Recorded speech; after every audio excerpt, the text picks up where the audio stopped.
Hello.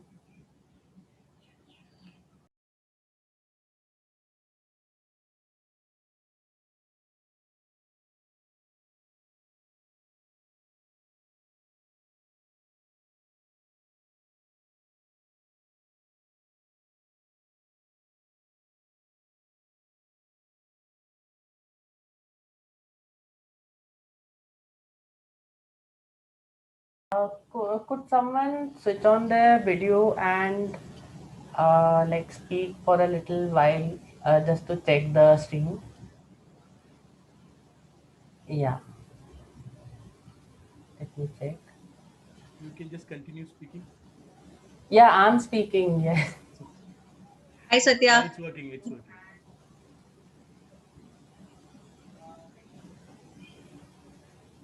You have to unmute, Satya.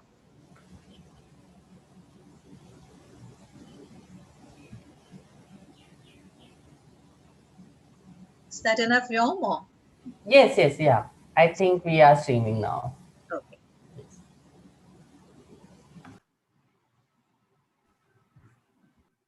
Hi, Geetano. Yeah. How are you? All right. And you? I'm fine. Uh, I check with Sunita from time to time about how you're doing. Okay. So looking forward to your talk today. Thank you.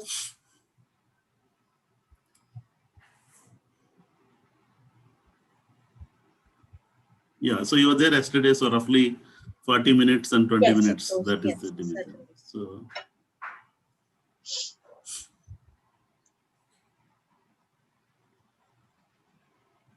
Satya, we could perhaps begin with yesterday.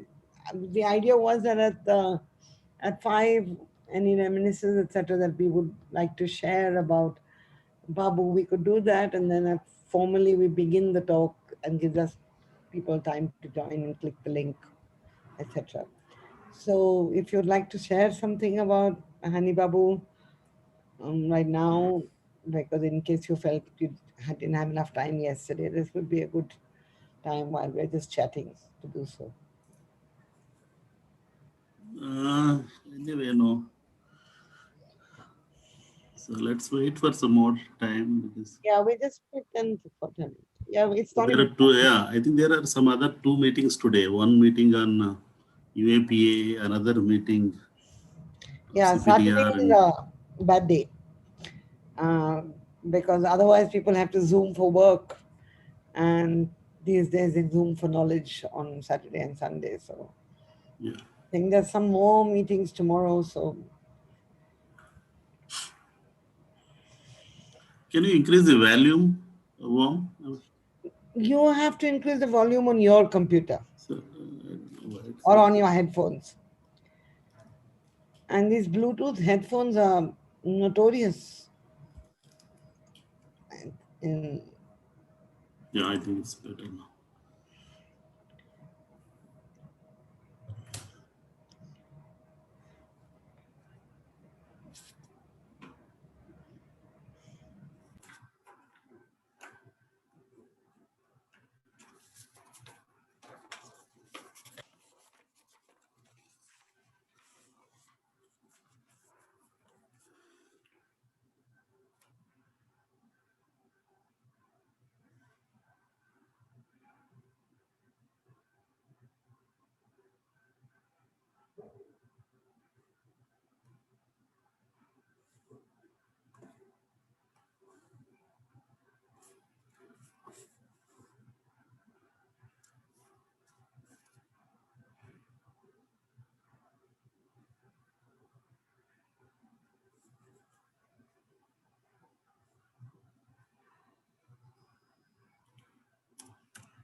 Ira, you are a panelist now. You can speak if you need require to.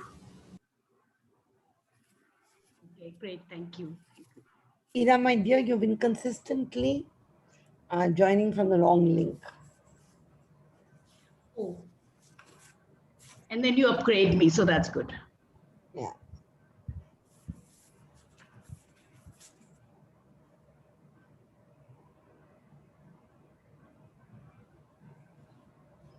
So I'm getting some queries saying that nothing happening yet, right? So yeah, we'll start in a few minutes, won't we? Yeah, we'll start in a few minutes. I mean, latest by 5:10. But we're just waiting for Okay. people to join. So Yeah. I think Madhav is also joined with the wrong link. So we'll upgrade him too.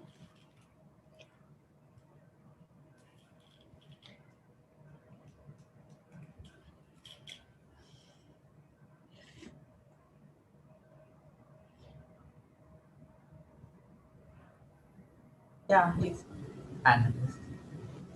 Yes, I see myself now. So thank you. Yeah, are we starting soon? Yeah, it's Yes, 5:10. I'm saying 5:10. 5:10. Okay. Yeah, because we have only 22 participants. So Okay.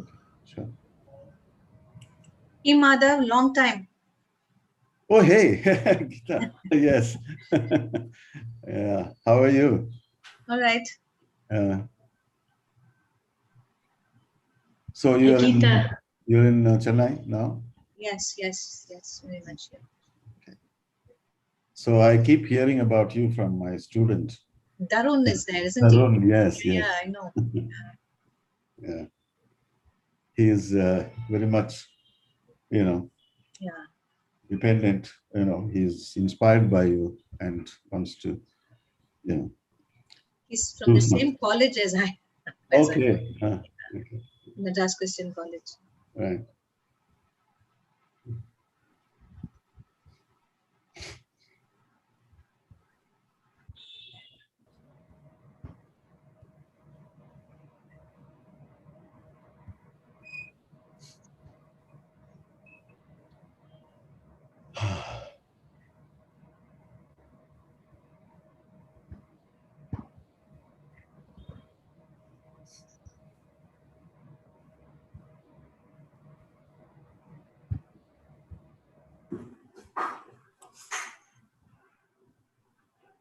Hi, Madhav. Hi, Yeah. Ira.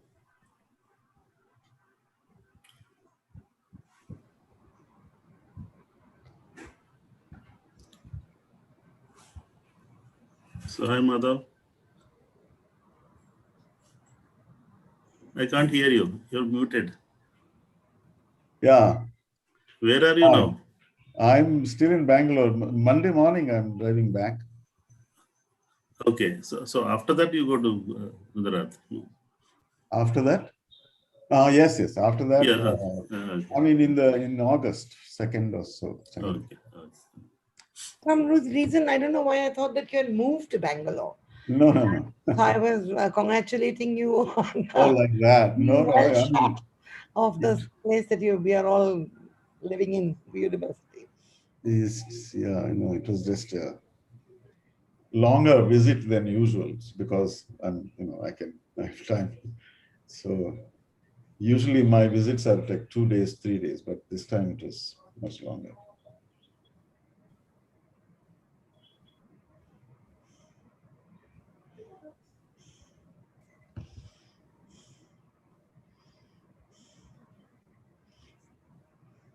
So Aisha, you were up all night last night. You were finalizing things. I was getting videos and information till really late. Did you get any sleep in the last 3 days? Yeah, no, I haven't actually had any sleep for because unfortunately I'm an anal kind of person when it comes to organizing, and I find writing such a difficult thing to do. I mean, not felicitous like all of you. So I spend hours writing just a stupid little paragraph, which I'm sure you can churn out in 3 seconds.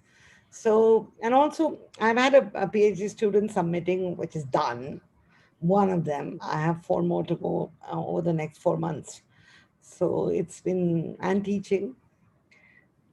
Yeah, but this luckily I could do. I mean, I could leave things on and wake up in the morning to find that they're not done, but half done. Mm. So I could manage this. So I got some sleep, but not enough. But from tonight I shall sleep. Yes, well-deserved rest. But about writing, you'll be surprised. I was surprised to find people with, 5, 6, 7 books behind them, and they still struggle with a paragraph. And I think it happens to more people than we think happens.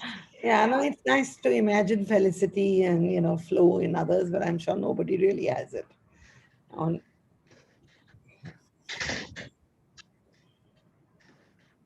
I think it's the end product that matters. Yeah, mine is always typo written. Let me assure you, and I think it's ended. But it's good also.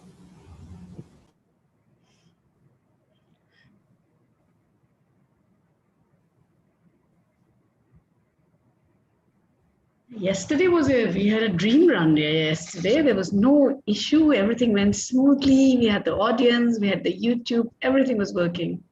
Yeah, Nothing was there bad. is no reason to believe that anything is going to go wrong today either. So you can't hex us before we begin, right?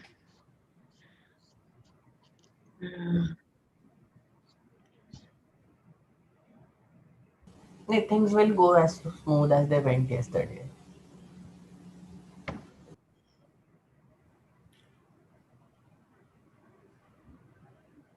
Okay, 3 more minutes to go.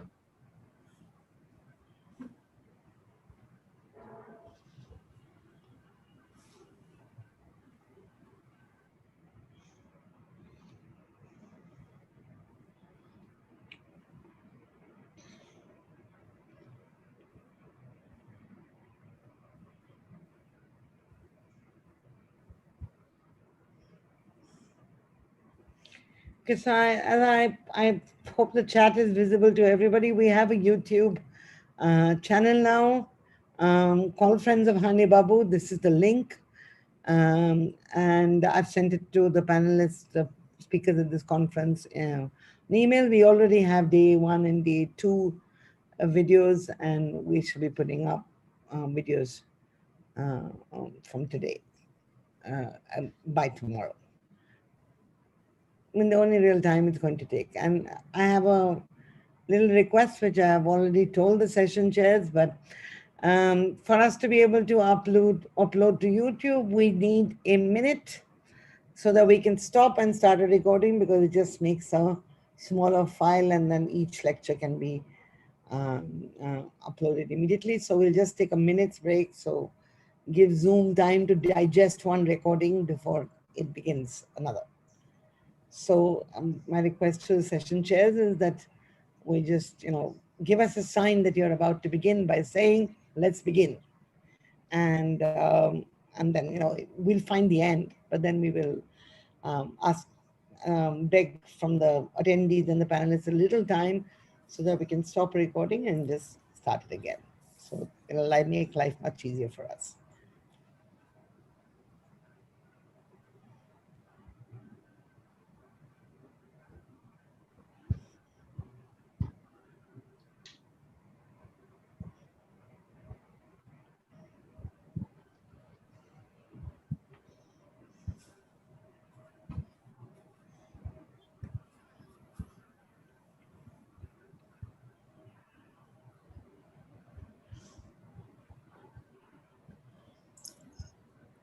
Yeah, friends, let's begin.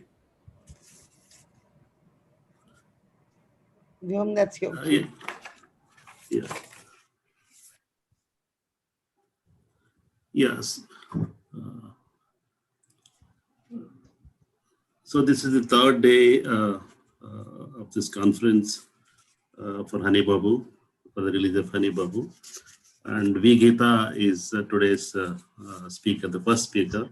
V. Geeta is a feminist historian, translator, and publisher from Chennai. She writes in English and Tamil on caste, gender, education, and labor. Her published work includes Undoing Impunity, Speech After Sexual Violence, Another History of the Children's Picture Book from Soviet with Asia to India, and another co-authored book Towards the Non-Brahmin Millennium from Ayodhyadas to Periyar. This is a widely read and prescribed book. And she's currently working on the life and thought of Dr. Ambedkar, and her book, Bhimrao Ramji Ambedkar and the Question of Socialism in India, is to be released after this year. And Geeta is widely known, and she's a kind of well-respected public intellectual, taken positions on several issues and part of several solidarity movements. And I request Geeta to make a presentation. Thank you very much, Satya, and thanks for having me speak on this occasion.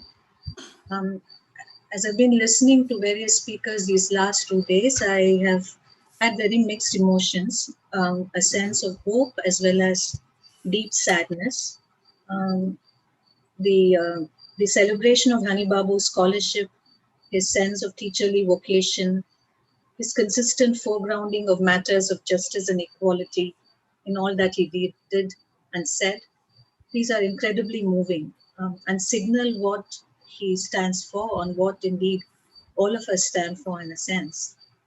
And it's surely not accidental that those that are incarcerated along with him are also people who have tried to anchor their worldviews in ways that have to do with language on the one hand, whether they sing or they write or they file petitions in court. After Uday Kumar's lecture yesterday, the petition is also a form of political expression that has a long history, as we know. And then there are others who constantly work with the affidavits of the working poor. So in a sense, incarceration has obviously something to do with the way words continue to render the ruling establishment anxious. In that sense, I think there is hope that words indeed are what are absolutely necessary for us to work with, in addition to all the other realms that we work in. But at the same time, the material fact of incarceration and the pain this must cause to all those that are incarcerated and to their loved ones does cause a measure of dismay each time you think about what it means to be in prison. And reading recent prisoners' memoirs, Kobat Gandhi's writings, Arun Falero's writings, you also see what that means. And especially for those that are anxiously waiting outside, that silence and that lack of everyday communication must be unbearable. So keeping that in mind, to sort of inquire into matters to do with politics and language becomes as much a question of existential import as it is of scholarly and political importance. So what I wish to do today is to share with you some brief reflections on something that I hope to write in detail about someday: the relationship between language and truth as the Tamil self-respecters understood it, and which they approached in diverse ways at different moments in their history. Very briefly, the Tamil self-respect movement was started in 1925 by Periyar, and it sort of became a very diffuse, large social movement, which was home to diverse ways of looking at social justice. Um, it was contentious. It was not fixed in terms of its political alliances. It remained a very open forum for debate and action. So, amongst the many things that the Tamil self-respecters addressed was language, and I want to speak of their ways of engaging with the language question. And for those of you who know Tamil Nadu, you know that it's best known for, in a wider political, commonsensical sense, for its resolute opposition to Hindi as the national language, to being declared the lingua franca of the nation. His opposition to Hindi has a very long history, and if some Tamil scholarship is to be accepted, it would appear to be constitutive of Tamil itself, its opposition to Sanskrit, and then over a period of time to Sanskrit Hindi. But whether one accepts that scholarship or not, in recent history, it's an equally long history. It goes back to the early years of the 20th century when non-Brahmin Tamils and Telugus in the old Madras presidency urged forth the claims of Tamil vis-a-vis Sanskrit and insisted that it be granted parity in university education. Subsequently, with the advent of Gandhi into political life, they were made familiar with his views on language and found his urging forth of the claims of Hindustani as a national language equally problematic, and engaged with him critically on this score for several years. In spite of the fact that the Dakshin Bharat Hindi Prachar Sabha here was established in Chennai and won a number of adherents to its purpose, especially Tamil Brahmins and a small smattering of non-Brahmins. Nevertheless, a large body of non-Brahmins and Dalits continued to oppose the idea that Hindustani could be a shared language for the whole of the subcontinent. And right from the early 20th century, the language question was seen and understood in tandem with the ongoing debate, which, let's say, began in the late 19th century and acquired a certain heft in the early 20th century. And this is a debate about the civilizational worth of Aryan versus Dravidian civilizations. Which is native to the subcontinent, which was an imposition, are they completely distinct, or did they share common traits, or did one learn from the other, which preceded what, and so on. These were debates that were argued out in the emergent discipline of history, but also in the public sphere. So you had the antiquarian and the publicist equally invested in the question of history and culture, and the question of language emerged as salient in the context of these debates. And the view of language in this context was interesting because language was viewed, of course, in terms of the kind of debates around philology and that were current at that time. But it was also viewed as an expression, as a of culture in a very straightforward, transparent sense. So Sanskrit was to be opposed by this reckoning because the meanings espoused in that language through the medium of the Vedas, Itihasas, and Puranas were seen as detrimental to values that Tamil espoused, and which it was argued was all that a Varnadharmic society was not. So Dravidian civilization was understood as supporting an egalitarian, non-hierarchical social order, where the Brahmin priest did not hold sway over linguistic or cultural life. So this understanding existed as common sense. It was argued out in scholarly journals. It was highly contested, but it nevertheless gathered momentum in the popular sphere of communication as well. So that by the late 1920s and early 1930s, there was a resolute sense of Tamil Dravidian culture and civilization as capable of constituting a nation on their own. And when, after the 1935 Act, a Congress ministry was established in Madras presidency after those elections, the government of C. Rajagopalachari made the learning of Hindi compulsory until class 8. And this set off a very, very long-term agitation in the old Madras presidency, and which lasted for nearly 3 years, comprising people from almost all walks of life, including some Tamil Brahmins, which was rare at that time, that Tamil Brahmins would join horse with non-Brahmins. But what was interesting was that these agitations, which began in 1937, also formed a very crucial political rite of passage as far as modern Tamil political history was concerned. For these years saw the morphing of a radical agenda of social justice and anti-Brahmanism into a fulsome political Dravidianism. And what do I mean by that? That language becomes an affective badge of culture and civilizational difference in a very sharp, acute political sort of way. And Tamil, the use of Tamil in public life, in education, becomes in itself a badge of secularity. So to be united as Tamil speakers and Tamil users and Tamil writers was to be united as a body, as a community that was constitutively opposed to the cultures that were embodied in Sanskrit Hindi. And this fact of unity then became a mark of secularity. The Tamils, as such, whatever communities or caste they belonged to, were always already secular in that their language did not allow for inhabitation of meanings that had to do with Varna Dharma or with Brahmanical scripture. And in this, Tamil speaking Christians and Tamil speaking Muslims were at one with the Tamil speaking Hindus.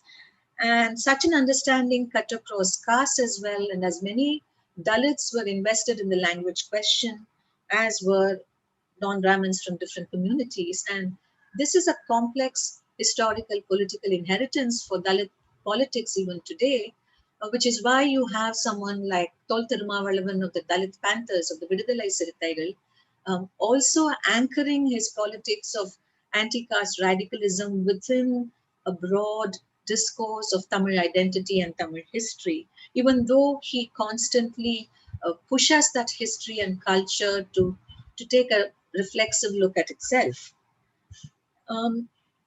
After 1937, it did not matter that those who espoused the claims of Tamil vis-a-vis Sanskrit Hindi did not only comprise those who were invested in social justice, but also a range of others, including Orthodox Shaivites, Tamil literary enthusiasts, Tamil teachers, some of whom were congressmen and women. What mattered was that Tamil language and Tamil literature became the modalities through which one could express one's always already secularity. And that has been an important development as far as Tamil politics is concerned. And Tamil literature, especially the poetry of the Sangam age and the nomic wisdom that is contained in the Tirukkural, became central to the making of the secular identity. And the secularity of Tamil was both affective as well as cerebral. As far as its affective dimensions were concerned, it had recourse to, no surprise here, gendered expressions. As far as its cerebral aspects were concerned, it assumed an analytical, critical tone that was directed against two major points of discord, what came to be termed as Hindi, Hindu, Hindustan, and also the caste order. While gendered lingualism made for a putative Tamil unity and shared, and I must say, predominantly male subjectivity, critical lingualism allowed for the politics of language to be embedded within a discourse of social justice. The language question assumed greater acuity in the immediate post-independence period with the reimposition of Hindi as a compulsory language of learning in the mid-1940s. And there was another round of agitations until the order was withdrawn. And the agitations resumed in 1965 at the time when it was thought that English would cease being the official language of India. And these turned out to be of great significance because the whole question of whether English may continue to be the official language for such a period of time, or should English shall be the language of official communication, these were matters that were discussed through that period. And the whole question of may versus shall became a matter of great political importance in the Tamil Nadu context in the 1960s, which was resonant with the slogan, English ever, Hindi never. So subsequently, as we know, the three-language formula was offered as a sort of compromise, but it was deemed unworkable, and Tamil Nadu has since settled for what we now call the two-language formula, where children that are in state schools learn Tamil and the English language and do not have to learn a third language. Though schools that have that are under the Central Board of Secondary Education and within the ICSE scheme and the ISE scheme continue to teach a third language. The anti-Hindi agitations, this long history of anti-Hindi agitations, has become a sort of index for defining Tamil exceptionalism on the one hand, and for the sort of federalist claims that the state of Tamil Nadu has continued to make in the post-independence period. which are not, of course, only restricted to matters of language or education, but it is precisely matters to do with language that give it a certain kind of affective power and heft. In that sense, the anti-Hindi position has emerged as a veritable political performative, and language continues to be marked as a badge of difference. And it is in the name of this difference that Tamil ideologues of whatever persuasion, including from the BJP, define their long-standing commitment to social justice. As I said, it's on this basis that the claims for federalism are also advanced. So, given this sort of admittedly potted history of the anti-Hindi agitations and their wider social and cultural significance and political importance, what I want to do is something slightly different. In the context of this history and against its widely known details, I want to present a more complicated picture of how Tamils that were critical of Sanskrit Hindi did language. And I want to do this so that we might better grasp the twinning of the language and the social justice questions. How did each define itself in terms of the other? And in the rest of my talk, I will do this by taking you through three instances um, over a period of time that unfolded within the language debates and debates to do with culture and nationalism. And the three instances are: one, the distinctive claims of Tamil on history, which were shaped by a slew of developments, starting from the 17th century, including Bible translation efforts and the debates that accompanied these. An early interest in marking Tamil as essentially different that was taken up by F.W. Ellis, of whom Thomas Trotman has written in great detail, and which gathered a kind of energy with the publication of Robert Caldwell's Comparative Grammar of the Dravidian Languages. And it was on the basis of these developments within scholarship and within official debates to do with language, administration, and culture that the counterposing of Tamil to Sanskrit Hindi unfolded. And I want to examine the nature of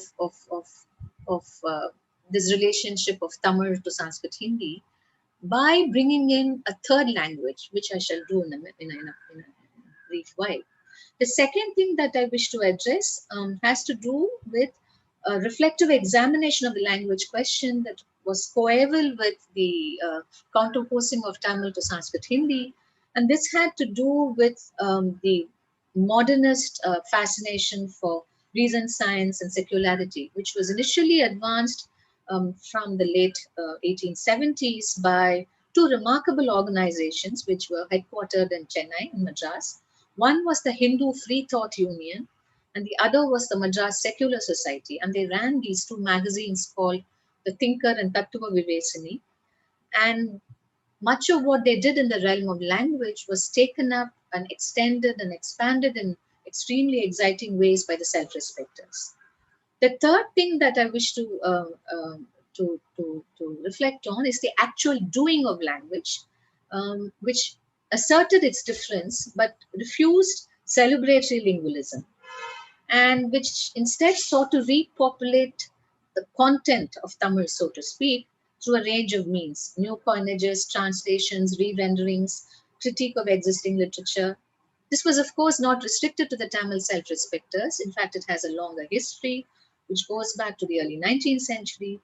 But the Tamil self-respecters brought to this endeavor a vivacity and critical energy that have that hold some interesting lessons for us as we contemplate the future of languages and the relationship of language to education, politics, and truth. So let me take up each of these instances and work through them somewhat briefly. So the counterposition of Tamil to Sanskrit Hindi exists as a staple of intellectual common sense in the Tamil speaking and writing words of today, but particularly so in the early 20th century. But there was a very significant inflection of this position. And this had to do with the ways in which Pandit Ayotidas, who converted to Buddhism in the 1890s, engaged with questions to do with caste, language, Brahmanism, and Buddhism. Ayotidas was very concerned with the question of identity and the anchoring of identity in language, religion, and culture. He was concerned with the term paraya, which, as we all know, carries with it stigmatic implications. And he tried to rework the meaning of the term in ever so many ways.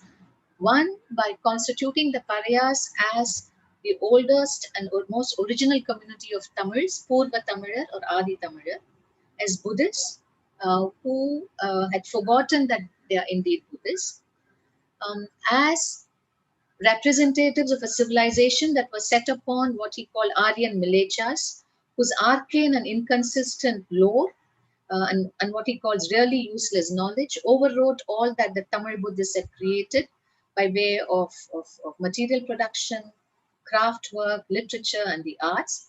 So you have a sort of overlaying of Tamil expressions with meanings and associations which have nothing to do, as far as Ayotidas was concerned, with its original Buddhist Tamil core.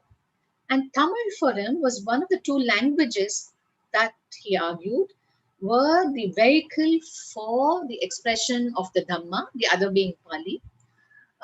In one instance, he claims that Pali was the oral language of the Indian subcontinent from which both Sanskrit and Tamil were derived. In another instance, he speaks of the Buddha co-creating Sanskrit and Tamil to convey the import of his teachings along with Pali. So, and his relationship with Pali was very interesting and curious because in his magisterial work, Adi Vedam, which is a sort of Buddha Charita, he quotes liberally from the Pali and translates things from the Tripitaka into Tamil. But you also see that he tries to cross-read Pali references with references to various Buddhist ideas and world views as these exist in Tamil Buddhist texts like the Manimehalai, Veera Sohiyam, and so on. And add to this the fact that he had set up, along with Lakshmi Narasu, the Sakya Bauddha Sangam in Madras, and that there was a very active community of Buddhists across southern India, including in places such as Hyderabad and Bangalore and many other parts of Karnataka, where these ideas of language circulated. So what you then have is this very curious way of looking at the whole question of civilization and culture, which accepted the fact of Aryan invasion, viewed the Aryans as barbarians and as imposters, but which refused to therefore think of the Tamil language only in terms of counter opposition to Sanskrit, but instead viewed both Sanskrit and Tamil as existing in a filial relationship to Pali, with Pali being granted pride of place. And if you read his Adi Vedam, you see how different languages are referenced in the course of that amazing text. And Pali, of course, but Tamil, but also Sanskrit Buddhist texts. And I'm not sure how Ayotidas read these, because not all of them were translated into English at that time. You also see references to the Bible, to the Holy Quran, to the Torah, because as far as Ayotidas was concerned, Buddhism was an old religion from which all religions derived their important philosophical and metaphysical ideas. In any case, what's interesting is the manner in which he defined the relationship between language, ethics, and civilization. So the Buddha's creed was inseparable from the Tamil language. The Dhamma was inseparable from its expressions. Both were in fact co-creations.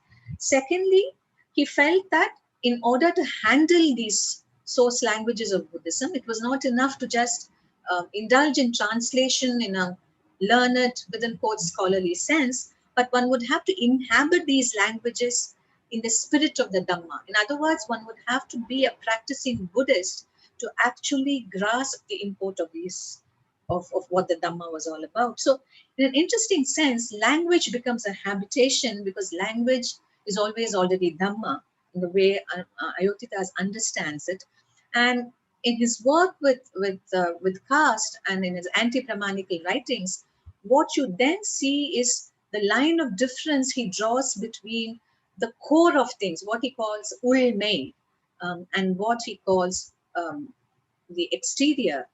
And this exterior is not simply about form and content or about the trappings of an idea and the idea itself, but that there is a natural core of Dhammic meaning which has been overlaid by subsequent linguistic incrustation. So this is a very interesting manner in which the relationship between Tamil, Sanskrit, Hindi, Tamil, and English was sort of unsettled and reworked, and in what was clearly for Ayodhita as a matter for continual discussion and critical debate. So that is something that I want to sort of put out there. Now, the second thing, the Aryan-Dravidian conundrum, of course, did not exhaust all inquiry to do with language, because, as I said, the question of language was also sort of taken up in terms of how must one sort of deal with the content of one's linguistic inheritance in this day of science and rationality. And this is something that the Hindu Free Thought Union and Madras Secular Society took very seriously. And in their Tamil journal, Tattva Vivesani, a lot of time was spent on trying to render Tamil adequate to the purpose of scientific communication, and to fashion it as a tool of rational critical inquiry that will serve both the free thinker and the atheist, and which will allow for a sort of immanent critique to emerge within the Tamil language itself. Now, there's a lot to be said here, for which I don't think I'll have the time, but I want to sort of uh, use that as a springboard, this interest in rendering the Tamil language open to critical scientific thought and inquiry, not just in terms of deconstructing content, but in terms of reworking the language itself. And this is something that the self-respecters sort of took up in a very different and in a more popular and public sense. And I just want to sort of go through some of their efforts in this context, which are quite fascinating. And I just want to sort of start with something as simple as the question of the self. So as far as the self was concerned, for Periyar at any rate, that self had to do with the name that announced it. So one of the things that the Tamil self-respecters did was to question the sorts of question the sort of names that people were given at the moment of birth. They were named after, say, family elders, or they were named after places of holy pilgrimage or of gods and goddesses. And this seemed a matter of concern to the Tamil self-respecters, who in their turn sought to give names to newborn children, as they were sometimes asked to do, which were drawn from an entirely different context. So that's when Periyar was asked to name children, he would come up with names like Russia, London, Revolution, all kinds of names. And I think this was very interesting, because when asked why was he doing that, he would say that to be hailed in terms of a particular name also meant that one was being placed associatively within a certain cultural universe. So if one was to be hailed through another set of names, say London or Russia or Gorky or Stalin or any of these other names, that name brought with it a very different set of associations and would make for a different kind of reflection about the self and the world. So this was something that he argued on the matter of naming. So starting from something like that, and then going on to everyday rites and rituals and the manner in which these were understood and interpreted by scripture. And not only did the self-respecters lampoon all these quite savagely and taking apart words, taking apart the meanings of well-entrenched customs and so on, but they also published in their weeklies uh, anti-clerical literature from the West, ranging from Boccaccio's Decameron to Jean Meslier's Life of Christ. So you had a way in which they tried to sort of induce a rewriting of religious scripture by opening it up to a sort of deconstructive moment. And as one of the more erudite self-respecters of that time, as Ramanathan remarked, what we need to do with our Puranas and Itihasas, he argued, was to desacralize them. And here he drew upon the long history of textual criticism that had been applied to Greek and Latin texts, and said that this is what we need to do with our Itihasas and Puranas. So the manner in which then literature and the study of language was opened up to the modern critical moment was quite fascinating.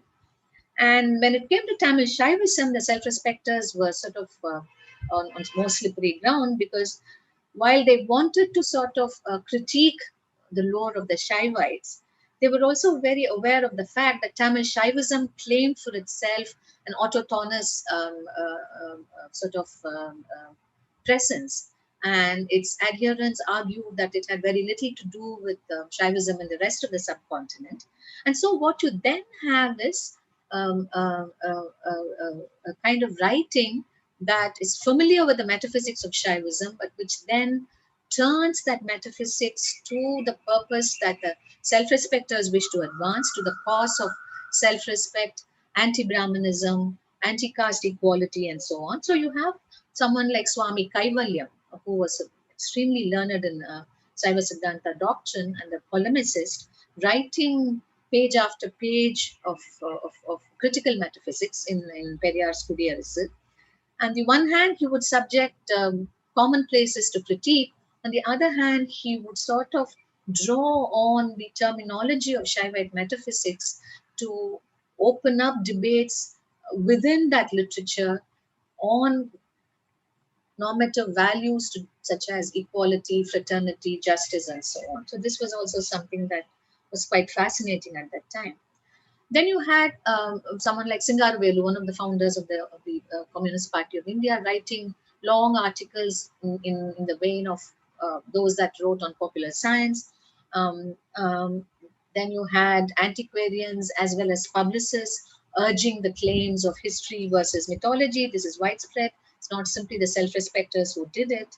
But what the self-respecters did was, in this regard, that was specific to them, was that they urged forth the claims of political biography vis-a-vis hagiography.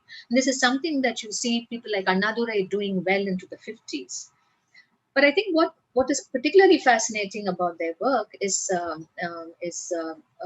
what I call a hermeneutics of radical suspicion, which they applied to all things Brahmanical. And Periyar was at his best here, and I think his classic essay on the meaning of the sacred thread is a very important instance of this sort of writing. And this hermeneutics of suspicion, of radical suspicion, was applied also to what the self-respecters considered the religion of our times, which is modern nationalism. So nationalism as a form of fervent religion was subjected to critique from the late 1920s, whether it was Gandhi and his ashrams, the Dandi March, the manner in which the Ramayana was encoded into discourses of nationalism. So through the 20s, 30s, and 40s, you see a critique that anticipated the late 1940s critique of Hindu Hindi Hindustan. So within the domain of Tamil linguistic and textual expressions, you had therefore a play of reason and criticality. And I think what held that in place was not simply that these were matters that could be subjected to critical rational examination, but also an understanding that knowledge as such is always already partial. And Periyar would talk about this at great length, that no knowledge can be taken to be finite. And in fact, the manner in which he expressed this on almost all his public meetings was to end them by saying that if you think that I have made a rational, coherent argument, examine it at leisure and then accept it. And he would also say that I do believe that 20, 30, 40 years from now, when I'm gone, there's someone who's going to be up on a stage saying that that fool Ramasamy said something which is not tenable anymore. So that sort of self-reflexive reasoning was built into these arguments. And in that sense, the self-respecters sought to unsettle lexical certainties, and they foregrounded associative meanings so that one can turn an unsparing critical eye to these, not only to the obviously obscurantist or hegemonic modes of assertion that one associates with the making of consensus around belief and custom and so on. So by bringing this rational scientific lens to the content of Tamil literary and everyday expressions as self-respecters, complicated the question of Tamil's relationship to itself. So this brings me to the last part of what I wish to say. Given this history of approaching language in terms of a very large cosmological, spiritual history, as Ayoti Das did, and the manner in which the self-respecters brought a reflexive, critical edge to their reasoning on matters to do with Tamil. How did they do language? This is quite interesting. At one level, of course, they were completely critical of and dismissive of whatever was found in Sanskrit. They were very welcoming of what was available in English because they saw English as a carrier of world historical thought. It enabled them to access fraternal worlds elsewhere, whether it was Kemal Atatürk's Turkey or Amir Amanullah's Afghanistan or the Soviet Union and so on. It also rendered open the world of radical literature to them, not simply the world of liberal thought as an earlier generation of thinkers knew it, not just Rousseau and Mill, but also Marx and Lenin and Trotsky.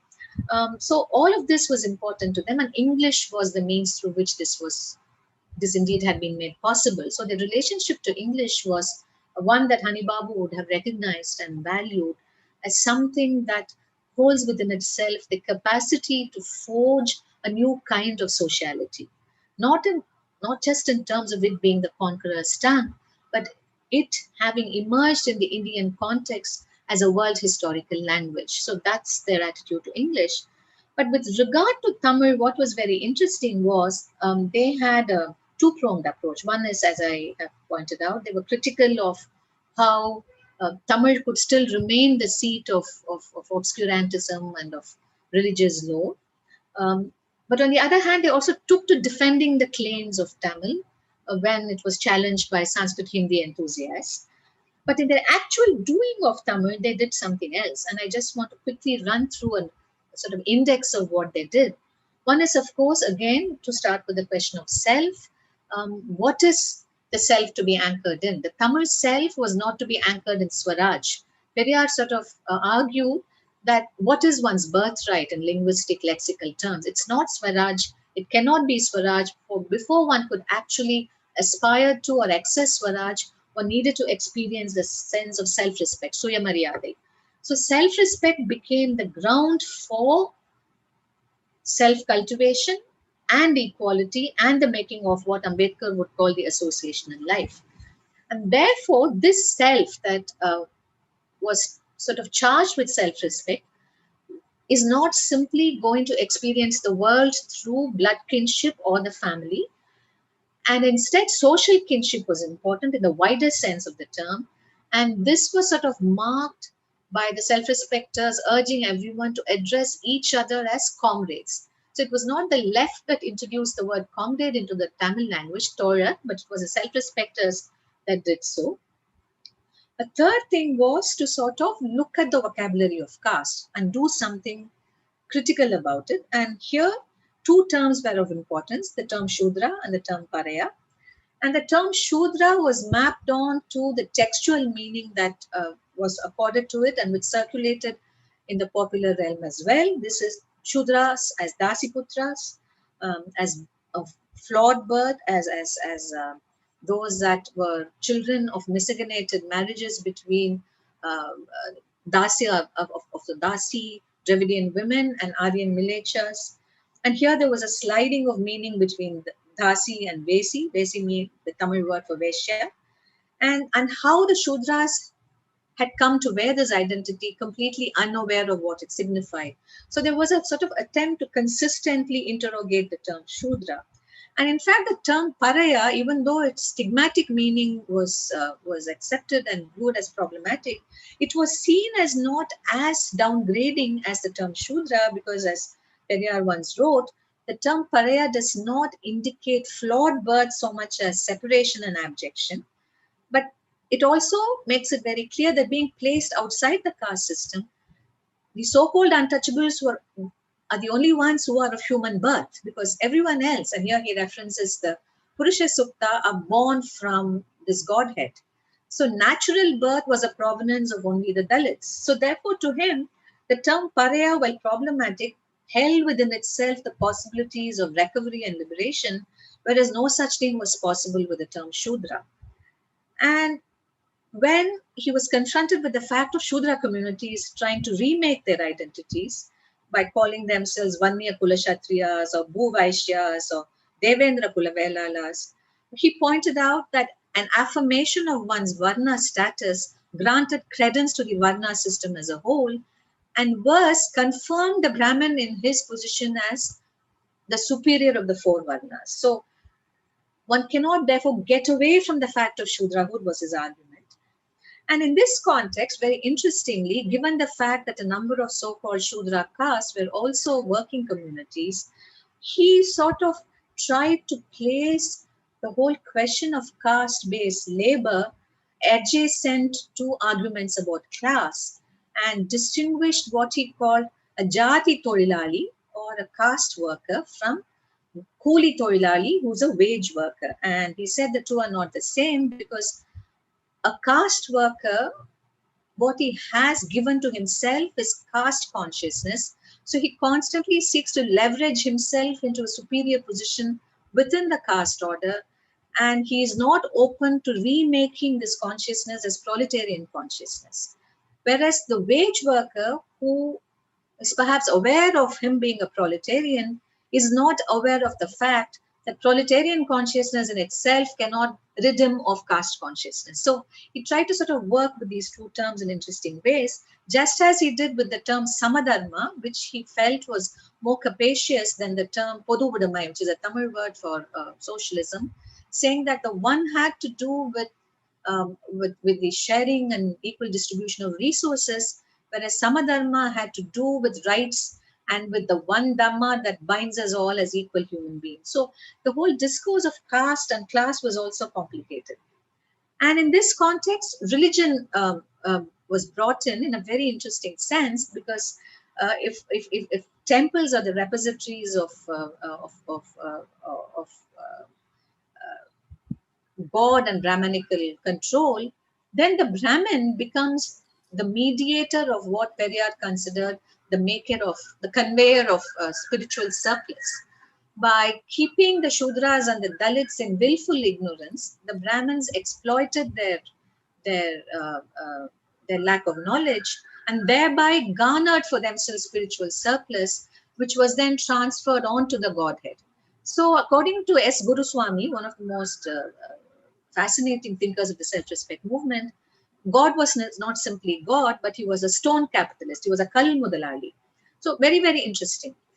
But I think the most fascinating word coinages took place not just in the realm of caste and class, but realm of gender, starting with conversations to do with love.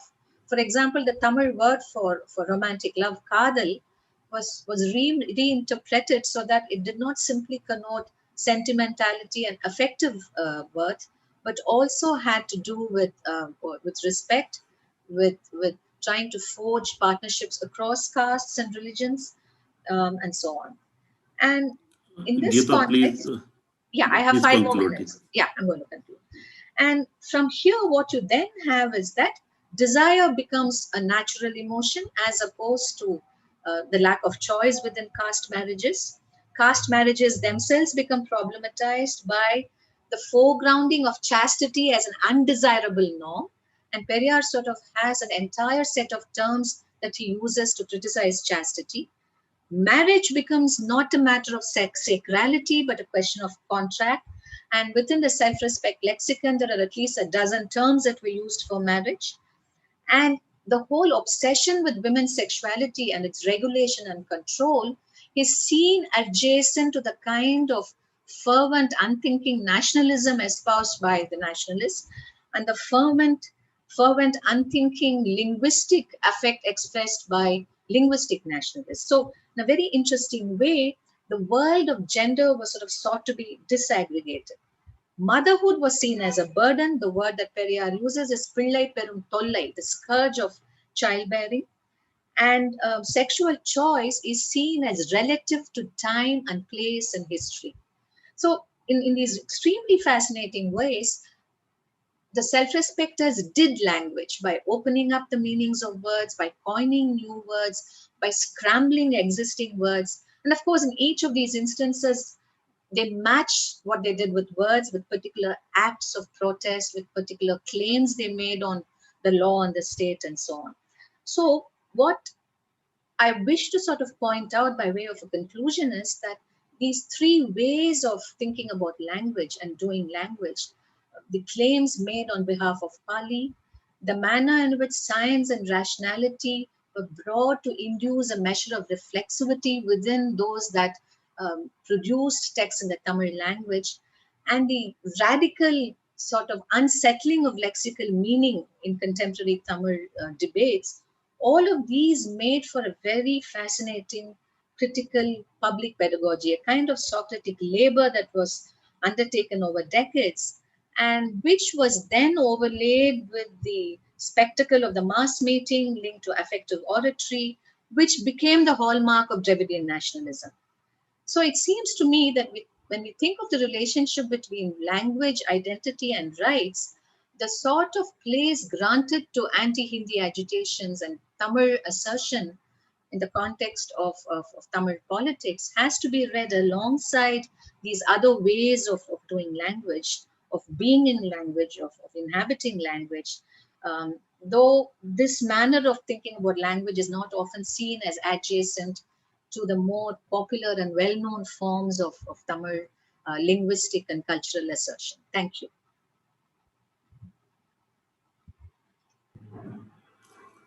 Yeah, so thank you, Geeta, for a very interesting presentation. I'm sure like a lot of questions, but I think we are really running late. So let's say 15 minutes from now, and I will request all the participants to type in their questions and Geeta can answer.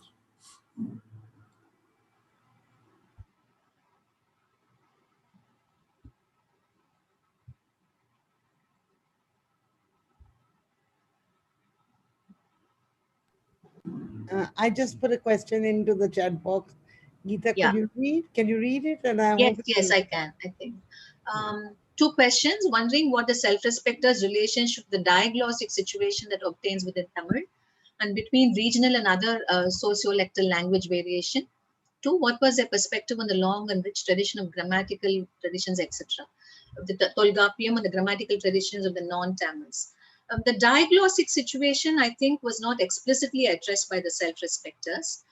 In their own doing of Tamil, they tried to sort of create what might be called a common shared spoken register, which sort of drew from everyday speech rather than from the more literary traditions of Tamil prose, which one identifies with medieval commentaries.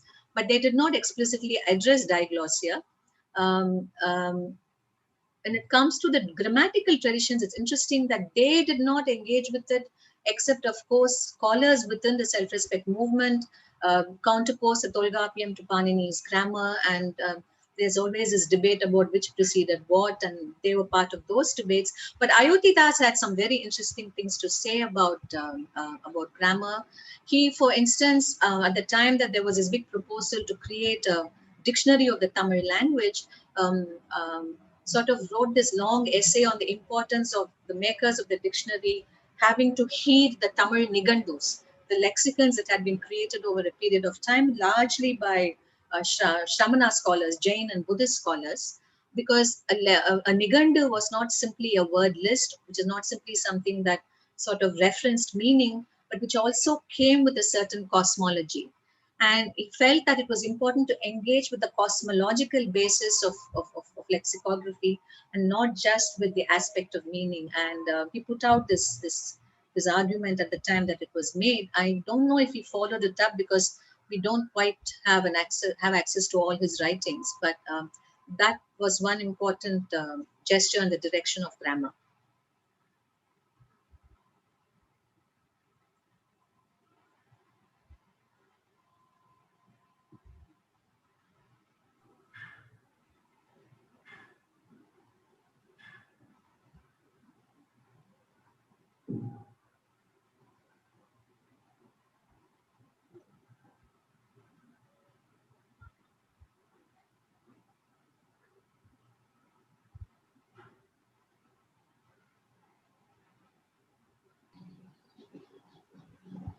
If there are any questions, please type them in the chat box.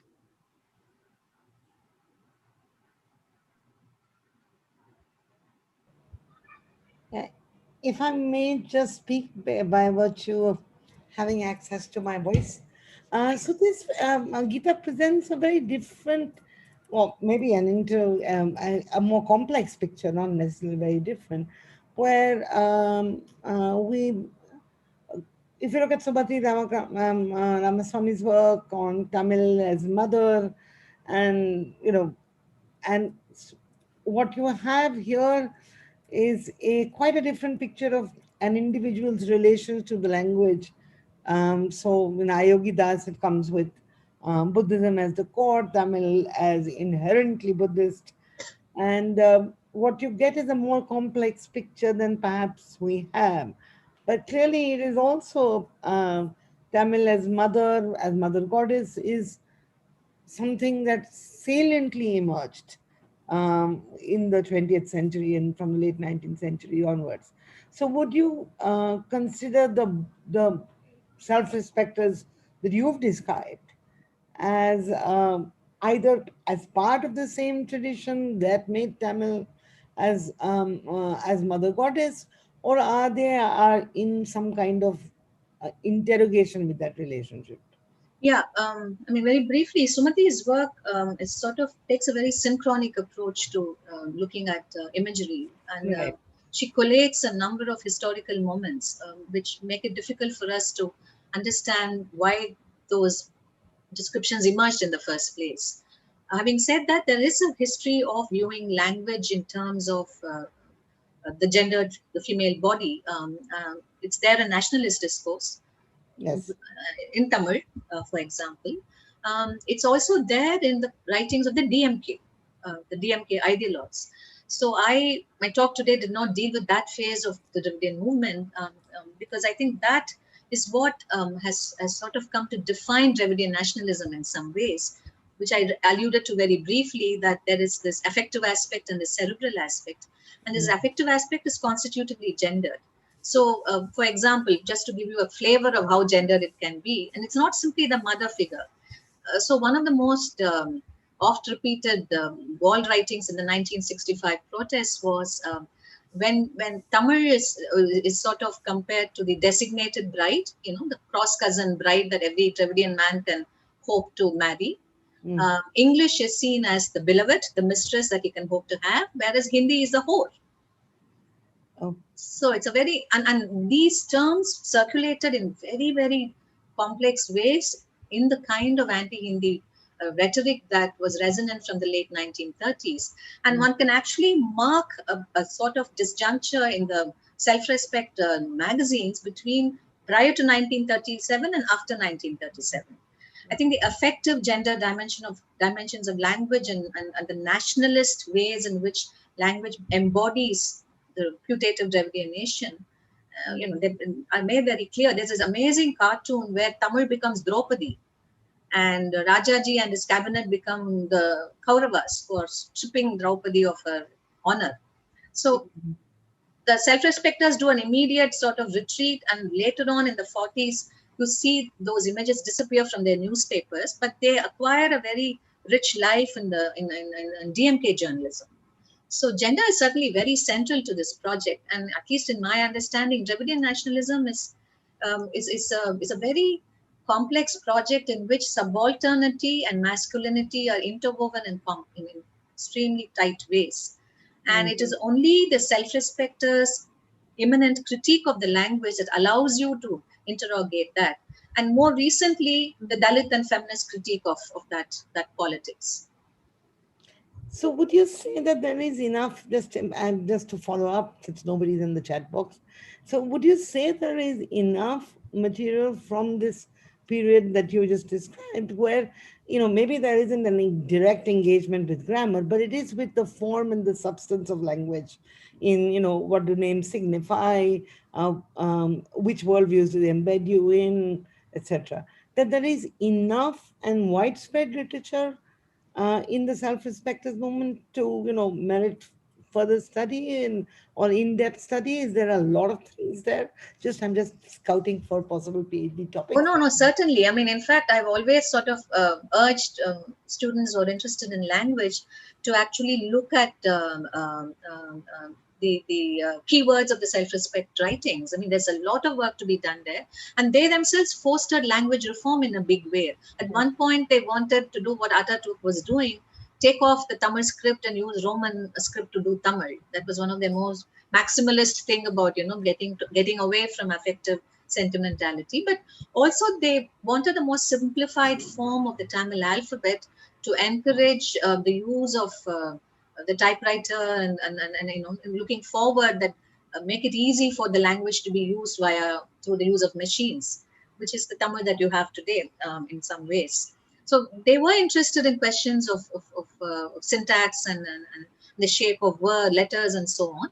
And there's certainly enough within their writings to merit a close look at how might we place them in terms of a history of linguistics. Exactly. There's certainly a lot to be done, and that can sort of connect nicely with what Satya has asked me, the Dalit and feminist critique of Dravidian nationalism. I think that's the question. Yeah, and I think this is a very it's a very it's not a very recent critique. It's existed for the last 2 decades in some ways. But I think what's interesting is if I can focus on it through the prism of language, what the emergence of Dalit literature in Tamil did, which happens in the late 80s in a big way, though Dalits have been writing since the late 19th century, you have a sort of efflorescence of that literature like happened elsewhere in India. And you see also the emergence of a distinctive literary vocabulary. For instance, the Dalit speech enters Dalit print. And that's, I think, a very, very important development.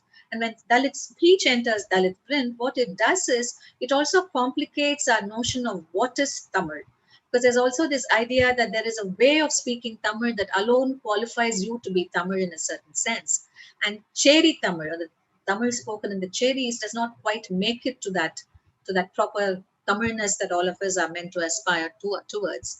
So I think the Dalit presence in print as sort of completely unsettled the certainty of what is Tamil, A, and B, when you have someone like the brilliant Raj Gautaman, our most famous literary historian and critique, who advances an anti-caste Tamil literary historiography, then you have something quite fascinating, because what he does is he unpacks Tamil secularity itself, and he tries to sort of indicate that if we wish to retain Tamil as a badge of secularity, then we must confront the question of caste and untouchability frontally.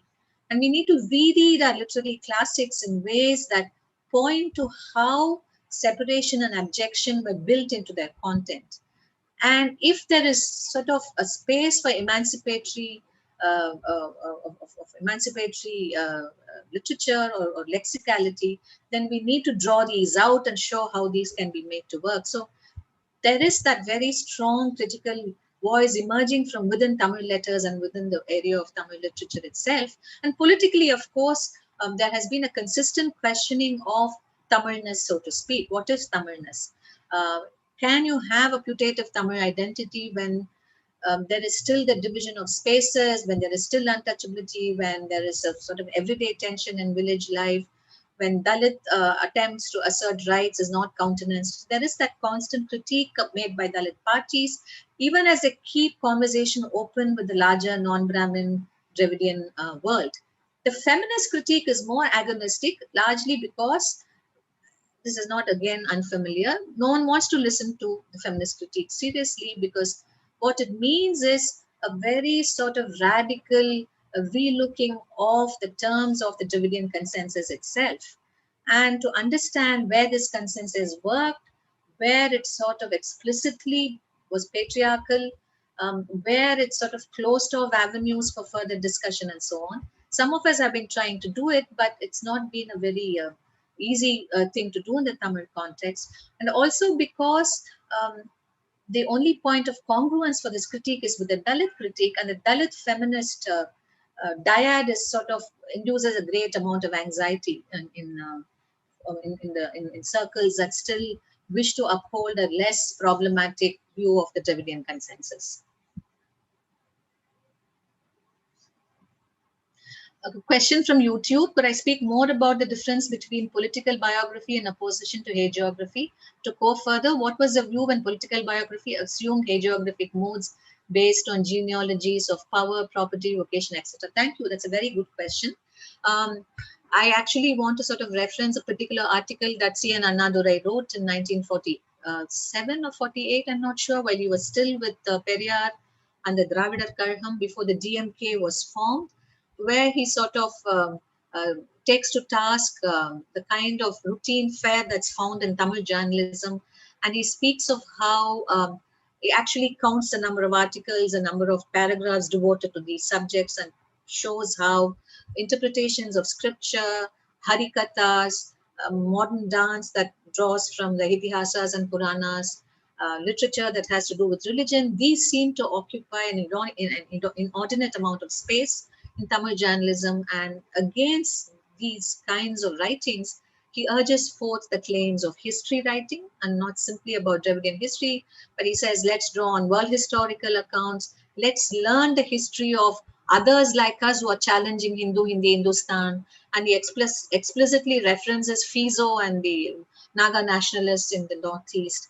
He speaks of Ireland. So at that point in time, when he was still sort of gesturing again in this very sort of broad manner against Hindi, Hindustan, you have him making claims for a history writing which is different and counterposed to Puranic mythological writing.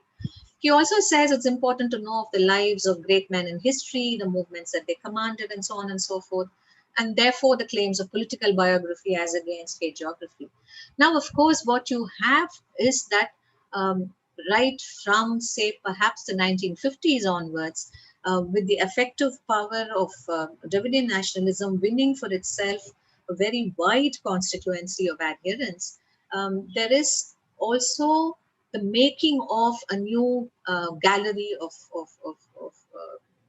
leaders who are then sort of seen as blameless, entirely sort of devoted to the cause of Tamil and Dravidian nationalism, who can then be sort of seen as worthy forebears.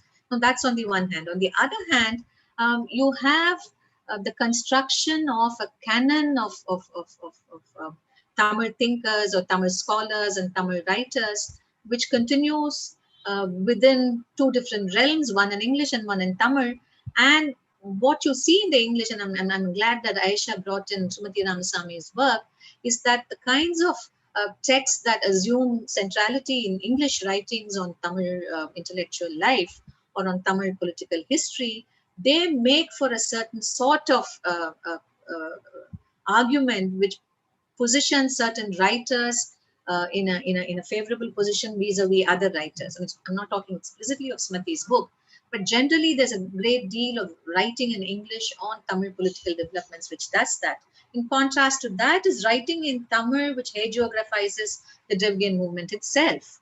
So one needs to therefore look for that space where you sort of draw from the rich and contentious debates from within the Tamil world, and do not peg your political accounts or the accounts of intellectual history only to these hagiographies of the present, but neither do you sort of speak to a wider world without your speech bearing the impress of these very complicated vernacular debates. So that's how I would understand that question. Yeah. So I think there are no questions, and also it's 6:15 now. I think let's close this session. Thank you, Geeta, for this presentation and also for your solidarity, and hope Hany Babu will be released soon. And thank you. Thank you, And Satya. Thank you very much. thank you. So next We'll have a session. 1 minute, 1 minute break so Yeah. that we can stop and restart. Yes, a 1 minute break.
We can start off again now. So, Yes, Aisha, yes.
Hello, Aisha, your voice was not audible at that time.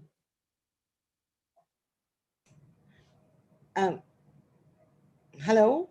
Yes, yeah, we can hear Yeah. you.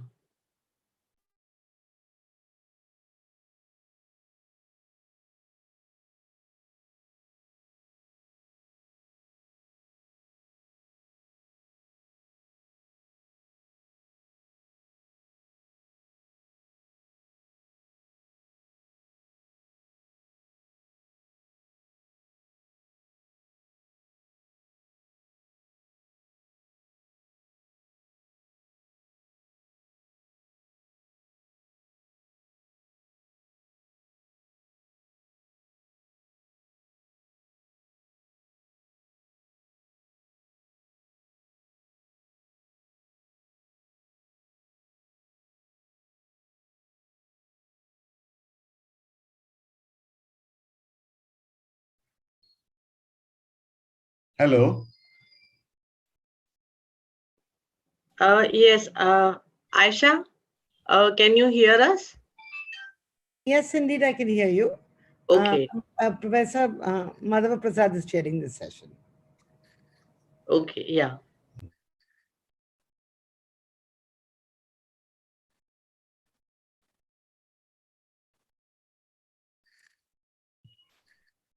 Hi, I'm Madhava Prasad. I'll be chairing this session, and well, you know, it's a very interesting sort of paper that Javed Majid is presenting, and speaks to, in some, at least indirectly, to the question of the linguist's body, which is, of course, the question for all of us, right? The incarcerated body of Hany Babu.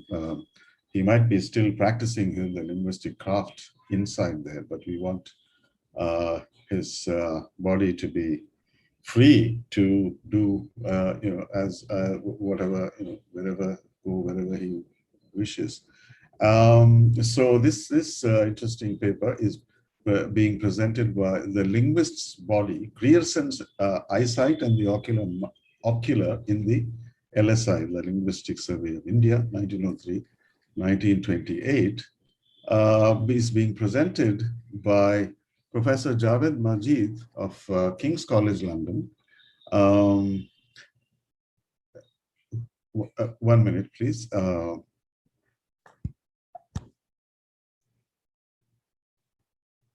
His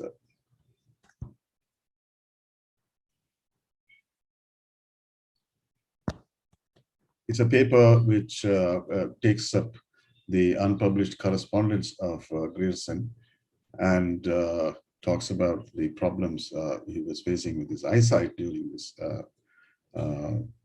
his work on the linguistic survey. I invite Professor Javed Majid to present his paper. Thank you. Thank you. Thank you very much. And can you hear me fine? Yes, you can. And you can see the slides on my screen? Yes. Yeah, okay, great. So thanks very much, Aisha, for the invitation. I mean, it's really an honor and privilege to speak at this moving event in support of Hany Babu, whose work inspires so many of us, and also an honor to follow on from so many good papers over the last 2 days and today, which actually are quite hard acts to follow. So as many of you know, Hany Babu tested positive for COVID-19 and he got a very serious eye infection that assumed dangerous proportions. Thankfully, his eye has been saved, but it's this predicament which prompts my talk today.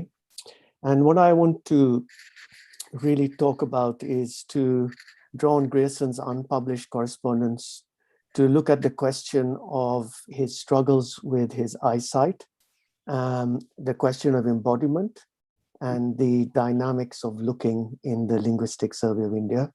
And then I'll end with some thoughts on Darien Leader's Stealing the Mona Lisa, What Art Stops Us from Seeing, which is a very interesting book on the dynamics of looking and eyesight. And also with Fairz's Prison Poetry and the question of the dynamics of looking in jail, so that while under state surveillance in jail, Fairs created a kind of another way of seeing to resist and defy the state's gaze. So that's basically what I'm going to cover. So, so how does Greyson's body appear in the survey? How is his body at stake in the survey, and what does this tell us? So in my study of Grayson, I talk, I kind of show that there are many. There is evidence, of course, of colonial ways of thinking. We find it in the volumes and in the unpublished files and correspondence. In some way, his identity is conventionally masculinist. But in other ways, also, there's another narrative in this material, and that is one of illness and what Grayson frequently referred to as the breakdown of his eyes. In a series of letters in 1910, Grayson wrote of how, to quote him, "My eyes broke down some months ago, and for some months I was not able to read or write." So this is, I've given the reference to the letter there. And then he also, in the same letters, refers to how he had to go to Switzerland to consult a specialist. And this struggle with his eyes continued up to the mid-1920s. And in addition to his eye problems, he was dogged by ill health from the early 1920s onwards. So for example, in June 1922, he suffered internal bleeding and a tumor. And in the mid-1920s, he was dogged, he was confined to a wheelchair. And his letters of the 1920s reveal that he became an invalid on a number of occasions. And others actually had to write letters for him. And in fact, Greyson's relocation to England in 1899, from where he conducted the survey, was caused primarily by ill health. And he made it clear to the colonial government that unless he could relocate to England, the survey would remain unfinished. So there's a kind of sense in which the survey and Greyson's ill health were entangled from the beginning. And his ill health was exacerbated by the survey, but it also made the conduct of the survey possible because it motivated his move to England, which gave him the space and time and freedom to conduct the survey while in Camberley, Surrey. And there were both advantages and disadvantages to that. But my main point here is that his ill health is both a real disadvantage, but it's also a kind of enabling factor as well in the survey. And in fact, I would just suggest that we could perhaps read these episodes of partial sightedness in relation to what two of his correspondents called the superhuman focus that was required to finish the survey. So I've given the references, 2 letters to Grayson refer to this superhuman focus. I mean, one way of thinking about this partial sightedness and the conduct of the survey is that basically to complete this massive project that was the survey, all other distractions had to be cut out. Only the survey with its massive volumes could occupy his visual and mental field. And so there's a kind of myopic partial sightedness, we might say, which was necessary in order to complete this massive survey. So those are just some initial thoughts about the relationship between ill health, eyesight, and the linguistic work that Grayson did. But as you know, in the volume survey, I need hardly tell this audience, we have an immense density of detail, and there's a kind of intensity of looking at India, a kind of intense visual perspective on the subcontinent. But what I found also interesting was that I also found in the letters and volumes indications of Grayson feeling he himself is being watched. He himself is being looked at. He himself is being surveyed. And it's almost as though while his eyes are on India, the eyes of others are on him. Looking at India, he is looked at. And just to kind of explore this train of thought. For example, in March 1923, when Grayson was sent photographs of his, of his bust unveiled at the Asiatic Society of Bengal, he commented in a letter, the eyes are not so vivacious as they would be in a photograph. So I think this comment is interesting because first, Grayson does not focus on any other facial feature. He focuses on his eyes. And secondly, he doesn't compare the bust's eyes to his actual eyes. Rather, they're compared to how his eyes are represented in a photograph. It's almost as though his actual eyes are not a point of reference. They've become objects. And indeed, he himself has become an object to be represented by others in a bust. So I'll come back to that question. And then this sense of being seen while seeing India crops up in some passages in the volumes and the letters, particularly when it comes to the gramophone recordings of Indian languages, to which I'll now turn to. So Grayson gives many reasons for doing these recordings, but one was an expressed fear of how the British appear to Indians when they mispronounce Indian languages. I mean, put in another way, colonial pronouncements were let down by poor pronunciation.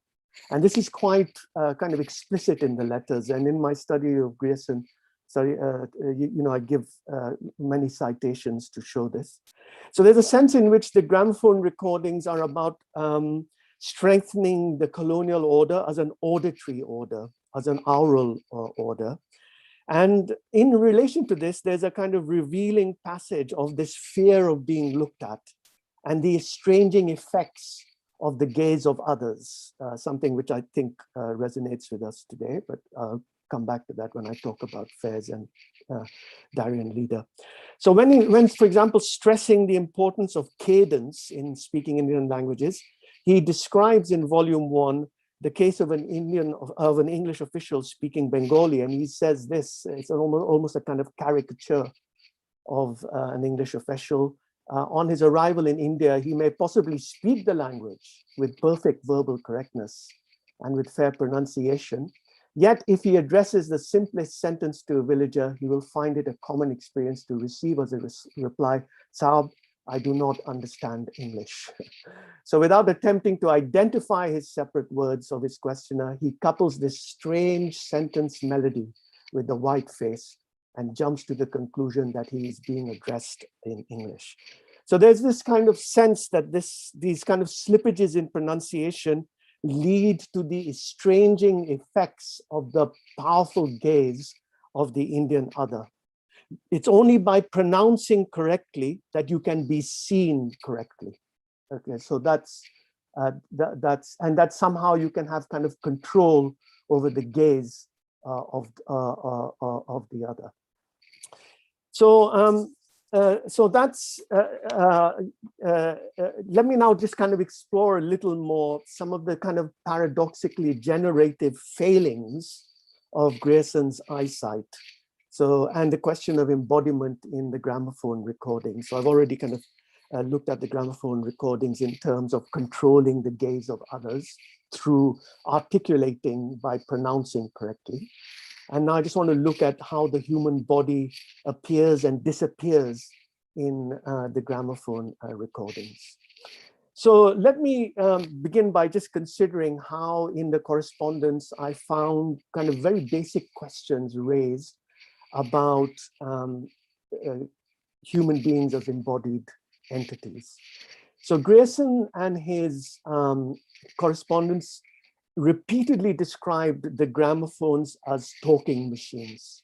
And in fact, Thomas Edison, in his essay, The Phonograph and Its Future of 1878, also described how it was as if the phonograph, when he was talking about the phonograph, he said it was just as if the machine itself were talking.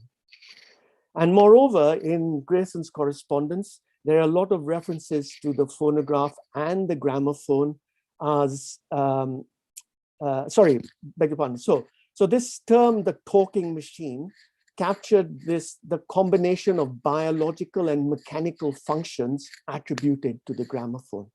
But what's particularly interesting here is, sorry, I just need to go ahead. Yeah. What's particularly kind of important here is some of Grierson's own correspondents measured themselves against the gramophone. So for example, in a letter of July 1916, Orelstein referred to himself as an imperfect gramophone when he was recording recitations. And in May 1921, in a letter to Grierson, D.C. Phillott reported he was so mesmerized by the gramophone that he actually repeated the crack in the record he was listening to when reciting its language lessons. So it's not just that these correspondents were caught up in a mimetic loop with the gramophone as a machine. They were actually referring to themselves as biological machines in their active interaction with gramophones, in which, as it were, the gramophone is setting the pace. So Grierson and his correspondents also referred to the gramophones when they were recording Indian languages, and one of the purposes was to teach the cadence pronunciation of languages to British Indian civil service candidates. So they also referred to them as teaching machines. And there's a lot of material in the correspondence discussing how gramophones replace human teachers in language instructions, stressing the advantage of the gramophone as a machine over the embodied weaknesses and vulnerabilities of the human teacher. And in fact, in the same essay that I referred to above by Edison, Edison actually says that the phonograph and gramophone articulate language better than humans do, because, to quote him, the original utterance was mutilated, that's his word, by imperfect lips and mouths. And then, to quote him again, these mutilations were eliminated or corrected by the mechanism of the phonograph. Furthermore, in the representative climate of the time, as Kidler has shown in his work, Gramophone Film Typewriter, parts of the human body were imagined as reassembled and reproduced in the features of machines. For example, the ear membrane in the telephone and the mouth in the telegraph. And analogies were drawn between the human nervous system, the brain, and the memory. and the phonograph and other machines of everyday technology, such as sewing machines and typewriters. And even the coronal sutures of the brain were likened to the grooves scratched on the wax cylinder by the gramophone's point.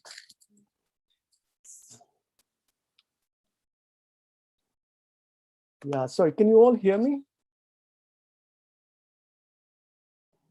Yeah. Yes. Yes, indeed, we Yeah, can. yeah, okay, okay.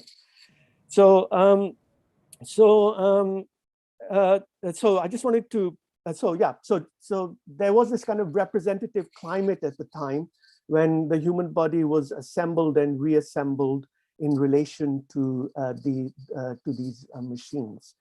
But, and basically the survey was kind of participating in this representative climate in which machines were given human-like qualities when it came to the question of language itself.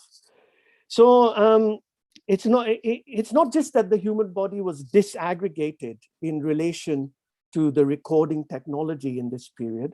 There's also in particular the sense that the phonograph, what's expressed I found in the correspondence is that the phonograph and the gramophone created this sense of one's ears being separate from oneself. So this kind of sense of different organs of the body working apart from each other is captured in this letter from DC Phillott to Grayson, where he's basically Phillott he is discussing the use of the gramophone to teach Hindustani, but he's referring to his experience of learning Italian on the gramophone. And this is what he says. He says, I found that it wasn't the ear that so much required training as the voice. My ear learnt the Italian accent in 3 repetitions of the first lesson. But when I started to repeat the lesson aloud with the phone, I found my voice and ear were not in accord. So we have these kind of unpredictable intersections between the survey and Grierson's body and the bodies of others. And in the case of Grierson's own body, we get a kind of sense of its failings and its ill health as entangled in the making and the conduct of the survey.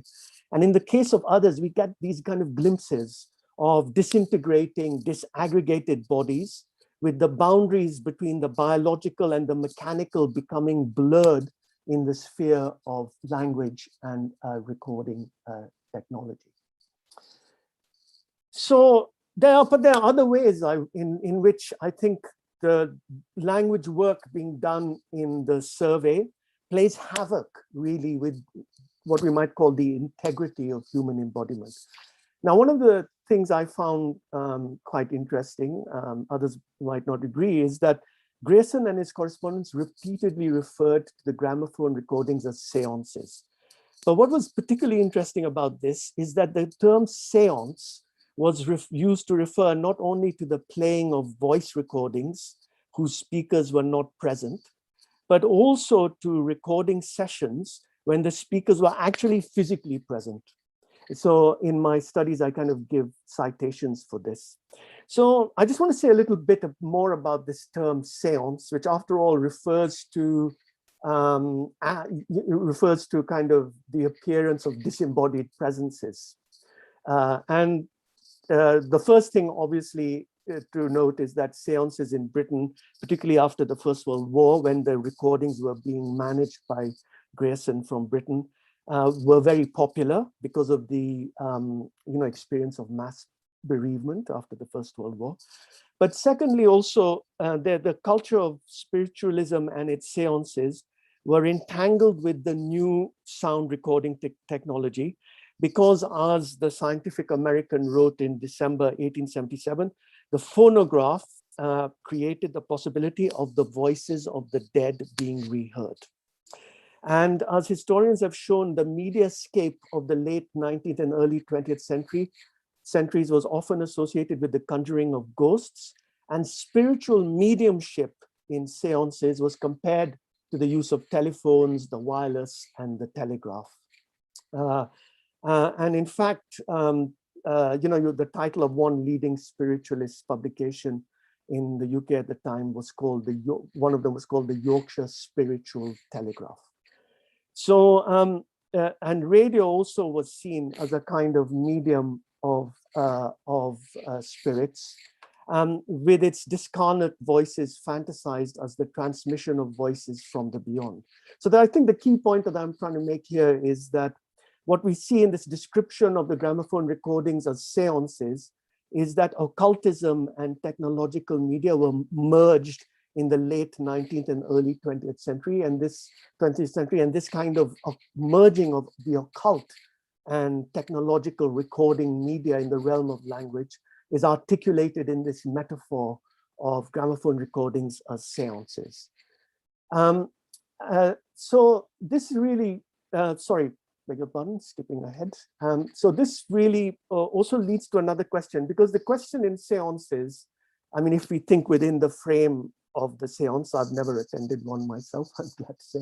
But anyway, if we think within the frame of the seance, the question in the seance is who is talking actually? Is it the so-called spirit, or is it the medium who's physically articulating using their biological features as an embodied presence, who's kind of physically articulating the voice of a disembodied presence? So in the case of the seance culture of the surveys recordings, who is the medium and who is the spirit? I mean, there are different ways of kind of thinking about this. I mean, in a way, because Grayson's own voice is not recorded, he hovers as a kind of discarnate spirit over the recordings, dictating the passages that are to be recording, and as it were, speaking through Indians who are reciting the passages he's prescribed to be recorded. So in one sense, you know, the kind of recordings are kind of Indian reciters as mediums conveying Grayson's voice in the seances that are the surveys recordings. So it's almost as though, if you like, these Indian mediums, in inverted commas, are possessed by Grayson's voice, but at the same time, Grayson is reliant on them to convey his voice. Without their voice, he himself has no voice. And so this kind of representation of the recordings as seances is an apt metaphor for the, I think, for the joint nature of the survey's authorship of knowledge in the field of Indian languages, which I discuss in a lot of detail in my studies of Grayson. And I also discuss the kind of mutual reliance and endorsement between Indians and Grayson in the emergence of regional languages and the creation of, as it were, personas for regional languages in the survey. So I look at this in quite a lot of detail, how, if you like, the survey is a kind of joint project between Indians strategizing in the field of languages, appropriating Grayson and his names for their own purposes in order to win recognition for their languages, in order to win institutional recognition for their languages. So what can we say here? What I think we can say is that in the gramophone recordings, human beings, in this kind of culture of the linguistic survey of India and the language work it's doing, human beings merge into machines on the one hand and become disembodied presences on the other. As discrete embodied entities, they become difficult to hold on to. And the narrative of seances almost engenders a kind of discourse about the dissolution of bodies, their porosity as discrete material entities, and also, I think, the multiple realms of signification and agency, which can't always be easily controlled. And moreover, I think in a seance, what can be seen nonetheless exists. It can be heard and sensed in other ways. There are, as it were, within the framework of the seance, if we suspend disbelief for a bit, there are, as it were, other ways of seeing. And this leads me to talk about the survey's double vision. Because on the one hand, the survey sees like a state. And Grayson's gaze on India is akin to the gaze of the colonial state. The survey produces numbers, it counts speakers, it makes maps, it names languages. And all these, as we know, are part and parcel of the state's gaze in relation to society. But on the other hand, Grayson repeatedly calls attention to the limitations of language maps. He frequently uses the word fictive. So he's kind of, there's this double vision here. The survey's volumes are full of these visual representations of India in terms of the mapping of languages. But in the text and in the correspondence, there's a frequent reference to these visual representations as fictive. That's his word, not mine. And I discussed this in detail in chapter 2 of my study, Nation and Region. And not only does he describe these maps as fictive, he also evokes alternative visual devices to drawing boundaries between languages on maps. So for example, he says an ideal map of the Aryan languages of India would present to the eye a number of colors shading off into each other. And in fact, shading is another key term that crops up in the correspondence and in the volumes when he's thinking about visualizing the language map of India. So embedded in this narrative of seeing like a state, we find another narrative which repeatedly questions the cartographic ideals of the colonial state. Similarly, and we've just heard from Professor Geeta about the very important question of the politics of naming. And similarly, when it comes to the practices of naming, we know that naming is a key part of seeing like a state. The state, fixes languages as entities by naming them. But what we find in the survey is a kind of countervailing narrative in which the survey doesn't reify language names, but rather goes out of its way to call attention to their variety and range, and also dramatizes the difficulties of fixing languages through the processes of naming. So this is clear, for example, in the index of language names, which formed Appendix 3 of Volume 1, where the index cross-identifies some 2,620 language names and dialects. And I looked at this index and I argue, and it's for you to decide whether I argue plausibly or not. I mean, to me, it looks like the index is not stabilizing language names, rather it's actually proliferating them. And Grayson also foregrounds the complexities and difficulties of making decisions about language names. So one example is, are his reflections on the name Bengali in Volume 5, Part 1 of the survey. And another example is his reflections on the name Assamese, again in Volume 5, Part 1. And what we find, I think, peppered throughout the volumes and scattered in his correspondence is this kind of reinscription of local Indian nomenclature for dialects and languages, often pointing to multiple names used by the speakers of languages themselves to refer to that dialect or language. So for example, at one point, and I'll just give one example, in Volume 7 of the Linguistic Survey, he says he says he's going to retain multiple names in deference to traditional usage. And in actually staying, basically what I think is happening is that alongside the seeing like a state and naming like a state, he's also staying in dialogue with native names, Indian names for languages and dialects. And also I kind of show this in some detail, perhaps boringly so, he also relativizes English designations for Indian languages. And this again is the case with his reflections on Bengali and Assamese. So many of you will know that Peter Mulhausler in his great book has made some key points about the process of naming languages in the Pacific region. And he argues that the identification of languages and their subsequent naming can constitute a very, to quote him, serious trespass on the linguistic ecology of an area. And he adds that the very view that languages can be counted and named may be part of the disease which has affected the linguistic ecology of the Pacific.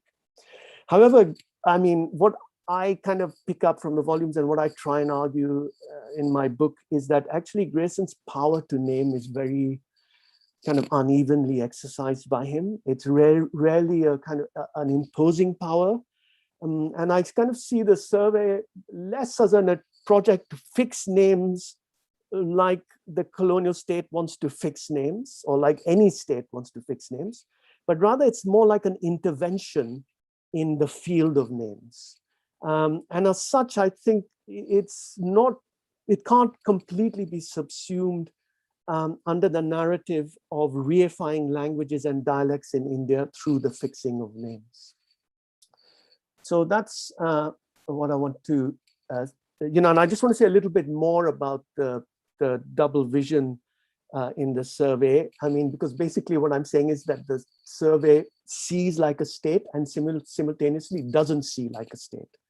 And this, I think, also reflects the semi-detached relationship the survey had with the colonial state, which made very little provision for it. I discussed this again in detail in my study. And in fact, the term used to describe the survey in the official correspondence is demi-official. In other words, the survey was neither fully official nor completely non-official. So it was in this kind of gray area between the state and something that was completely non-official. And a lot of district officials actually complained in the correspondence that they're having to provide information for this survey, but no provision had been made in their workload for this, and no allowance was being made for this. And Grayson actually had to kind of make many personal appeals. So he couldn't rely on an official relationship alone. He had to make lots of personal appeals to officials, as well as many non-officials who contributed to the survey, which is another sign of the survey is in this kind of gray zone between the state and the non-state. So he had to make these personal appeals to officials, because he really didn't have any standing as somebody who was conducting the survey in retirement from England from 1899 onwards. So there's this kind of ambiguous relationship with the colonial state, which is both a problem, but also gives Grayson an opportunity to see like the state, but also not see like the state, because of this ambiguous, semi-detached relationship with the state. And there's also the question of Grayson's own subject position. I mean, in my books, I argue that we really need to think about Grayson as having a kind of complicated cross-border selfhood. And we've had some very interesting discussions, again, Professor Geeta's paper, but also papers yesterday on selfhood and language. And I mean, Grayson, I think, does have a cross-border selfhood. He has what I call a triply hyphenated identity of Anglo-Irish Indian. He was a partial participant in all three terms, Anglo, Irish, and Indian, because he himself was part of the Anglo-Irish elite. He was not, but which meant that he was not straightforwardly Irish, nor was he straightforwardly English.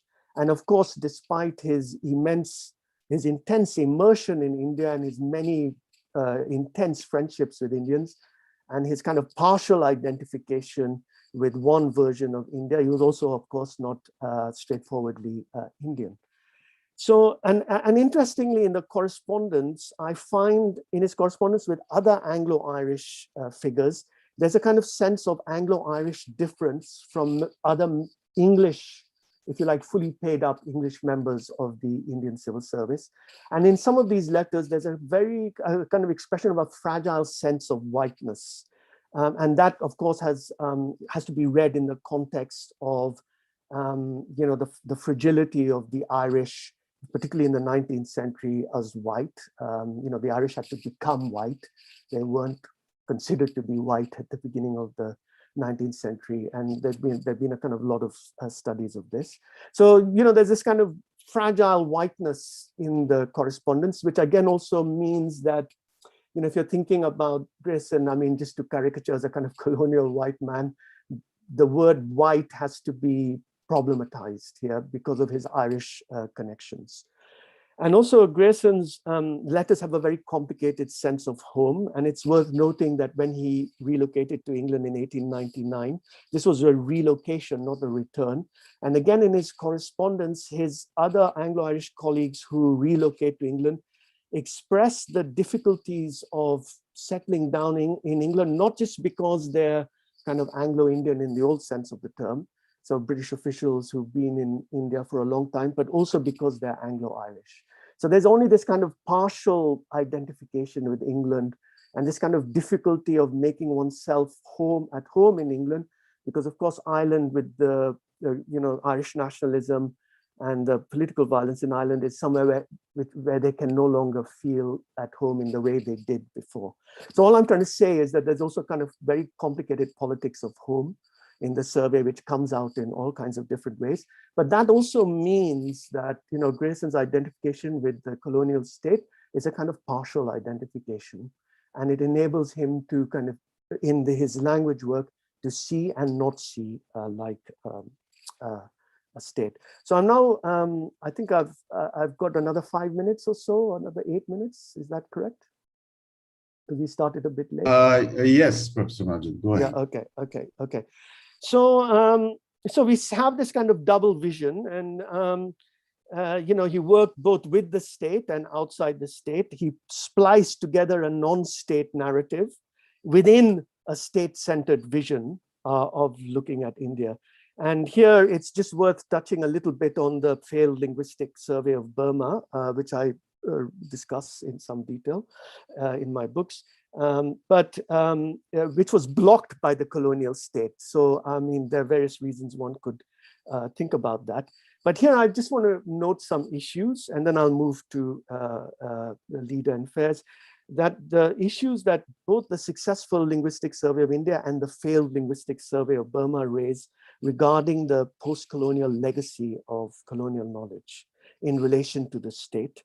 And I guess the key issue here is the conflict between the institutionalization of knowledge on multiple levels and the messiness of its production, which is something that we grapple with as academics, particularly as our relationship with the post-colonial state, and I include Britain here as a post-colonial state, has changed, and we may want to discuss that.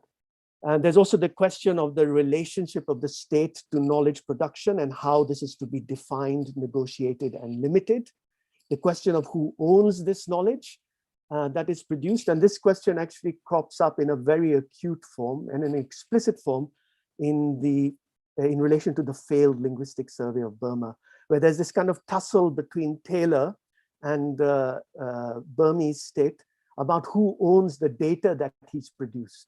And the language is this explicit language of property and ownership.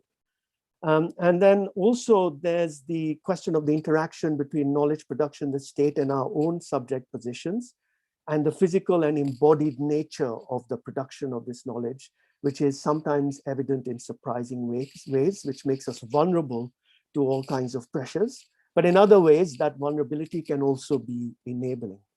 And finally, I think, the survey also raises the question in how often, some of us reproduce a kind of double vision in our own work, because we have to attend to how the state sees, and also including how it sees us, while also kind of carving out other ways of seeing and looking.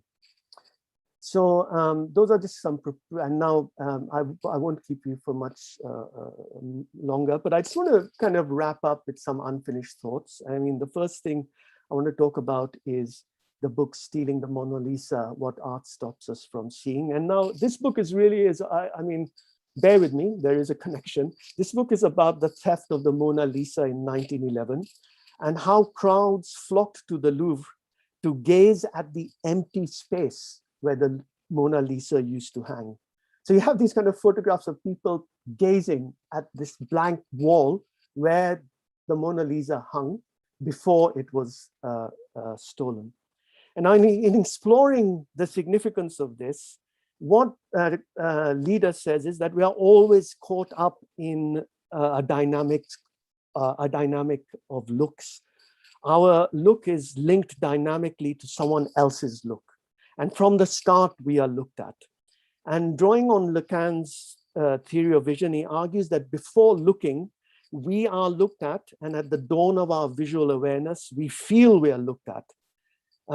Which is a kind of state against which we feel we have no protection. And for that reason, the look of the other can often appear menacing. And then he goes on to say, this is the look that folklore has imagined as the evil eye. And Lacan thought there was always a dimension of evil rather than benevolence in that look. This is the dimension we find revealed in psychosis, where there's the conviction of being watched or spied on. Although this malevolent function of the look is clear in such extreme examples, Lacan believed it is present for all of us at a latent level. Our everyday reality is built up around its exclusion, and when it emerges, the fabric of our reality breaks down.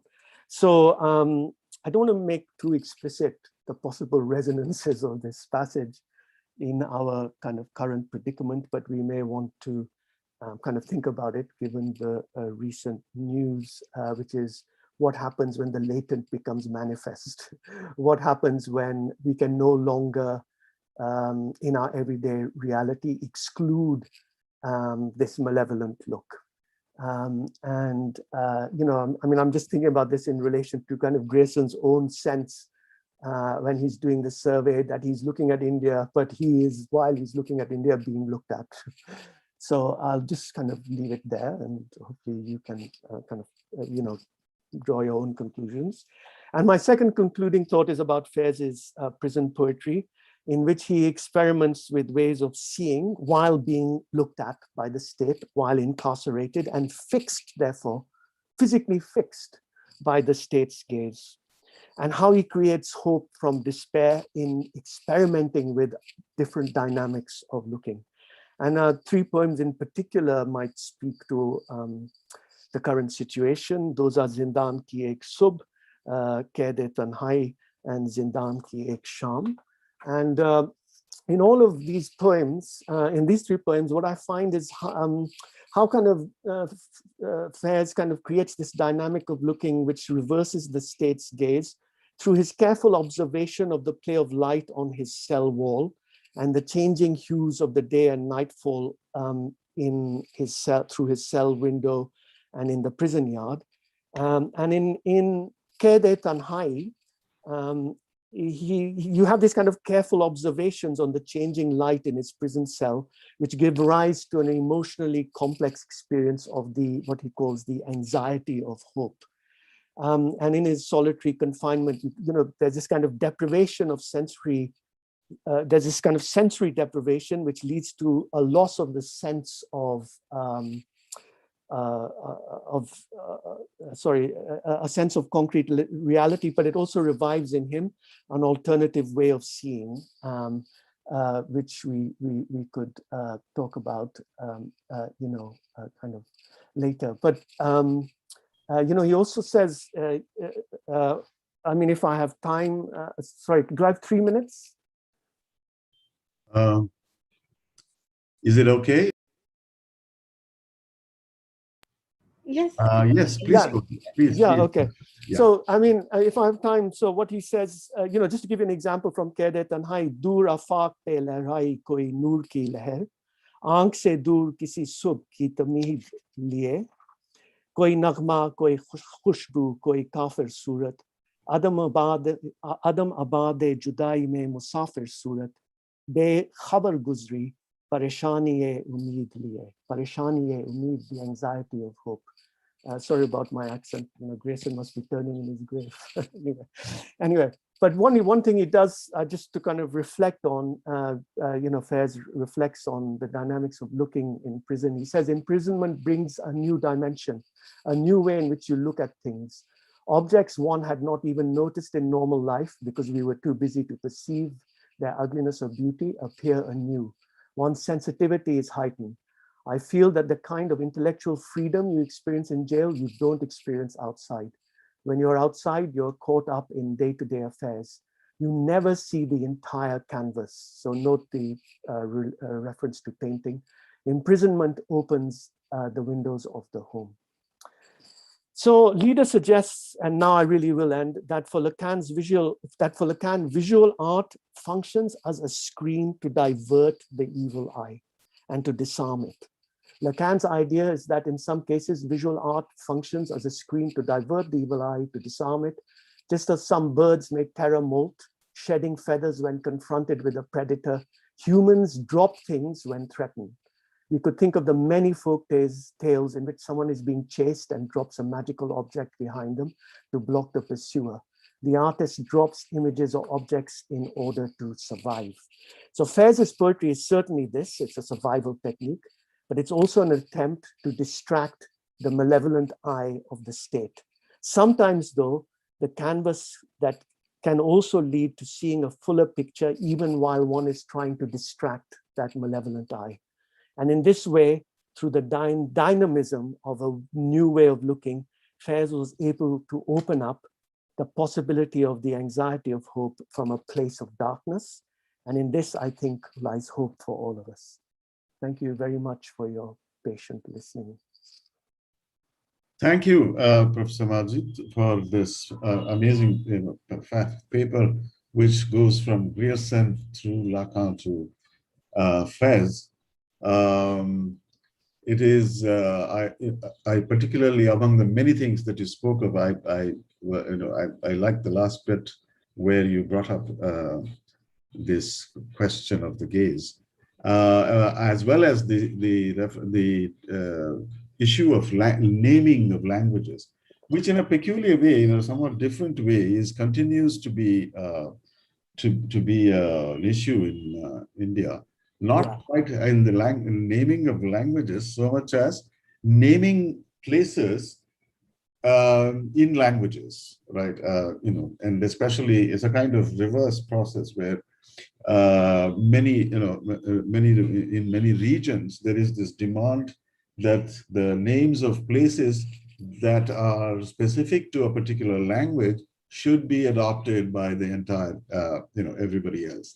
So I think it's in some ways a part of that kind of naming process, which has to do with questions of language. But I think we have 15 minutes for question answers.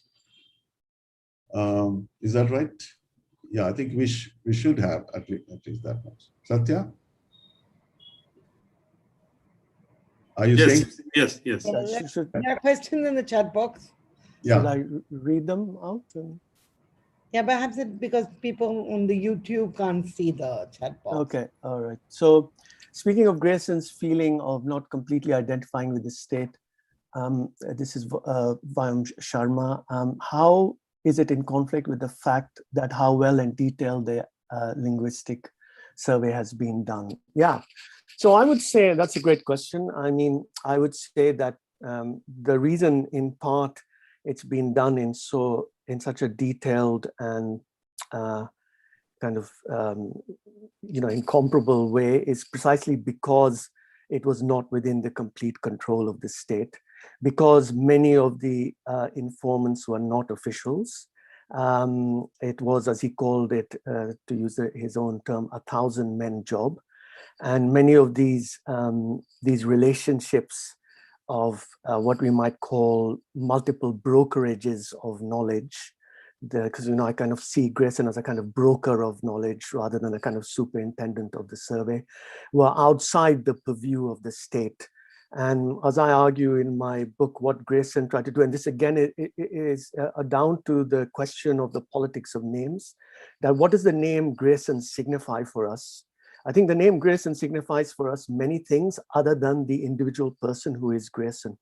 And what I argue in my book is that you see this kind of cultivation by Grayson of his name in order to kind of be able to negotiate these relationships of knowledge brokerage because of his locus standi as not a colonial official, but rather somebody who's in retirement. So that is basically the strategy of creating an aura around his own name, which is a kind of aura which we still kind of deal with. As I said, the name Grayson refers to a lot more than simply the individual person name, individual person Grayson, is something that he used in order to generate data. So in order to get the information that he needed. And the other strategy was to, a lot of his correspondence include teachers, missionaries, many others who are not kind of connected to the colonial state. So there's a kind of, and also he had a very tense relationship with the census, which was obviously more fully funded and backed by the colonial state. So there's a lot in the correspondence where, the census, the survey's categories are not fitting the census's categories, and census officials are saying, well, what, are getting kind of confused by the philological arguments about, in the survey, should we count Landa, as Grayson called it, or Saraiki as we call it today, part of Punjabi or not, etc., etc. So there's a kind of sense in which the survey is disorientating the kind of centerpiece of the state's way of seeing, which is the census. I think I would say that's precisely, the fact that the survey is so detailed and that the legacies of its knowledge continue to resonate today for us, and it's something we still grapple with in all kinds of important ways, is precisely because of this semi-identification with the state. It gave him a certain amount of flexibility, and it meant that the survey couldn't be fully appropriated by the state. And indeed, Aisha, in her a very insightful review of my work, and also in some of her other essays, has kind of made that point, that actually we can attend to the colonial narratives in Grayson, but we can also look at these other narratives on linguistic plural, on India as a linguistic region, and kind of redeploy these other non-state-centric ways of looking for kind of alternative purposes. And that's only possible because from the beginning, the survey was not fully appropriable by the state.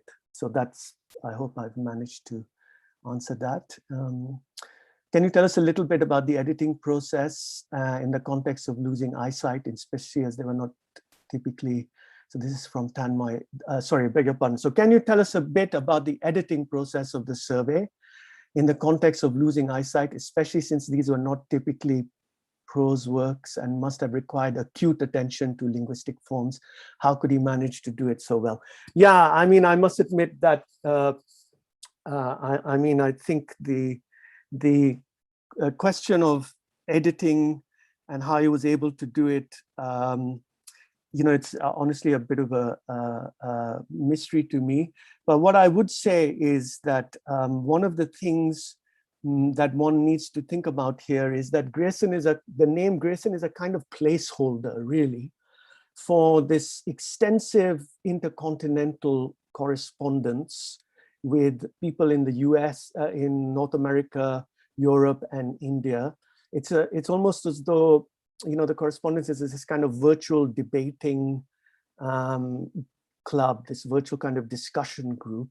And I think part of that has to do, and so part of the way we need to think about the survey is that it's not that Grayson was able to do it himself alone, but it's more that he was a kind of manager and knowledge broker. So we need to think about it, as he himself called it, as a 1,000-men job. And that's probably why he was able to, kind of produce this work, because we need to think about it as a collective, collaborative effort, of course, shot through with hierarchies of power, but nonetheless collective and collaborative in all kinds of ways in his interaction and with his interlocutors, both Indian, European, and American. I mean, that's how I would answer that question, which is that in a way the name Grayson, even for some of his correspondence, comes to signify the possibility of joint authorship. And I do discuss this in my study of Grayson, how people kind of approach him with the assumption of joint authorship, because there's a kind of way in which his name is also now comes to signify this possibility of joint collective authorship. But of course, there's also a colonial dimension. As I mentioned, we can't simplify it, but that's how I would respond to that question. I hope that answers it. And then Aisha, yes, in your book, so you speak of Grayson's ascription to Brahmanical Aryanism. Would it be fair to see this as another way of seeing, or perhaps substitute for the fact that the linguist who can't see is not really the thing who should be seen in his own estimation or be seen in and as himself because of his profession, but won't see as the state does, is an ideological alliance with those who make the objects of this study seeable for him, less or more sinister? Wow, that's an amazing question. Can you just elaborate a little bit, Aisha? Do you mind unmuting yourself? Yeah, no, so I'm sorry, it just No. asking questions in chat make you sound more dense than you intend to be. So, so I've been reflecting as you've been talking on the way that, a linguist who's a field linguist, um, well, of course, the object of the study is not you, right? Yeah. So what you said, and the linguistic example, now the phonograph 100 years ago, because the linguistic example never captures. So it's the linguist doesn't want to be seen, and in this case, is also not a seeing linguist, because not only is his eyesight affected, and at the same time, he doesn't see as the state sees. So how does he map his intermediate position as neither the seer nor the thing that should be seen? He knows because he records, as you point out, which I must say I never noticed about a survey before. Everybody who even edited the specimen is a collaborator mentioned in the Linguistic Survey of India.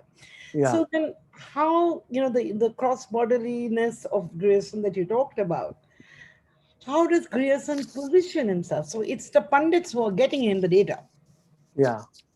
Is it those people that, so is the alliance that you mention and discuss very evocatively in the book, is the alliance also an instrumental alliance with the pundits, or is it real? And yeah, great question. Yeah. I mean, I don't think the two are mutually exclusive, but I think that's a great thought, and I would need to think about that a little more, because you've actually opened up another possibility here, which is what I call the kind of mutual endorsement between Grierson and his interlocutors, including many pundits and Indian language activists, or even what we might call Indian language entrepreneurs. The word endorsement we need to add the word instrumentalization to the word endorsement. And that actually, I think you're right, I think the relationship needs to be nuanced even further, which is that there's a kind of politics of friendship, and the very term politics of friendship brings in its compass not just mutual endorsement and kind of genuine friendship. I mean, it's expressions of friendship being genuine, but also the possibility of instrumentalization, and that we need to kind of think about these relationships in even more complex ways, which is, if I was to sum it up, both friendship in mutual endorsement, but the word, picking up on you, instrumentalization as well. And so, it's like Grierson is becoming even more complicated than I thought. Yeah, but I think that's a great point. And maybe also the partial sightedness. I mean, I know this sounds, sometimes one has to think counterintuitively, but maybe also the partial sightedness means, in a peculiar way, your eyes see differently because you're partially sighted, and your eyes can't be fully appropriated by the eyes of the state. I mean, that sounds a little bit kind of trendy, but I mean, I think we're in a situation where we need to think counterintuitively in order, again, going back to some of the talk yesterday by Professor Menon on breaking rules. I think one of the ways to break rules is to think counterintuitively. And I think, and then the other way to maybe think about this is, the gramophone recordings and Grierson's acute sensitivity to sound, could that also be linked to his struggles with his eyesight, which is that partial sightedness leads to increased sensitivity to sound, and it leads to kind of other way, of necessity leads to other ways of seeing in ways which cannot be commanded by the optics of the state. I mean, it's just a thought. I mean, Professor Majid, there are two more questions in chat. Yeah. So if you could take those, perhaps that'll be, to take us to the... Yeah, sure. So for Nepali, Grierson's work is based on Turnbull. Yeah, good. the data for parables come from Kathmandu, and grammatical explanations, yeah, absolutely right, are sought from Captain Singh. However, he excludes, okay, yeah, now that's quite a technical. What are the two parameters of accepting Nepali from Nepal and denying Bujhal in Sikkim, and how are they adopted? Honestly, I don't know. I'm really sorry. I would have to look at that in a little more detail. And I should say that, you know, I'm completely reliant on the files in the British Library, and, you know, one day, hopefully people will be able to look at the files in the Indian National Archives, which are at the moment cannot be consulted. And maybe the answers to that will come there. But you raise an important question, because one of the things I do discuss is the multiple modes of knowledge gathering in the survey, because Grayson in his sketches on dialects and languages relies not just on the ground level generation of data, but also, as you've rightly shown here, on pre-existing published sources. So there's this kind of splicing together of a pre-existing published archive on the languages concerned with the ground level generation of data. And so there's a kind of composite mode of knowledge production. So yeah, sorry about that. So what do you think? So there's another very good question. What do you think is the impact of Grayson's work on the relationship between the post-colonial state and speaker-centric efforts to record, document, promote languages due to increased availability of sharing technologies in recent times? Yeah, so I think this is a really important question. I mean, I may be speaking out of turn here, but that's partly why I wanted to raise this question of our relationship with the state as academics, because it seems to me that the post-colonial state, in many ways, not entirely, is a kind of colonial state. And many of the things that Grayson was grappling with on a much higher scale, we've all been grappling with in relation to the state and the question of the production of knowledge, particularly since the 1990s. And I do think when we're thinking about these questions, we need to think geopolitically. I mean, I do think the fall of the USSR in the 1990s, at least in Britain, changed our relationship with the state as academics, because while the USSR was around, we needed to perform freedom. Once the USSR was no longer around, we were no longer needed to perform freedom. And the state showed itself in its true colors when it came to the institutions of higher education. So what I'm just trying to say here is that we need to periodize the question of the relationship between the post-colonial state. And particularly, we need to think about that changing relationship since the 1990s with not just the fall of the USSR, but the growth of neoliberalism, which has affected, for which technology is of crucial importance. And also which has a kind of affected, many people have argued, our very conceptualization of language and the kind of language work we do. And when it comes to the actual technology, yeah, I mean, I'm not an internet native, but I mean, it seems to me that one of the things about technology today is that increasingly so many of our battles are also fought in the online world, and that there's kind of online activism and offline activism, and there's online surveillance and offline surveillance, and we kind of are juggling these two things in very difficult ways.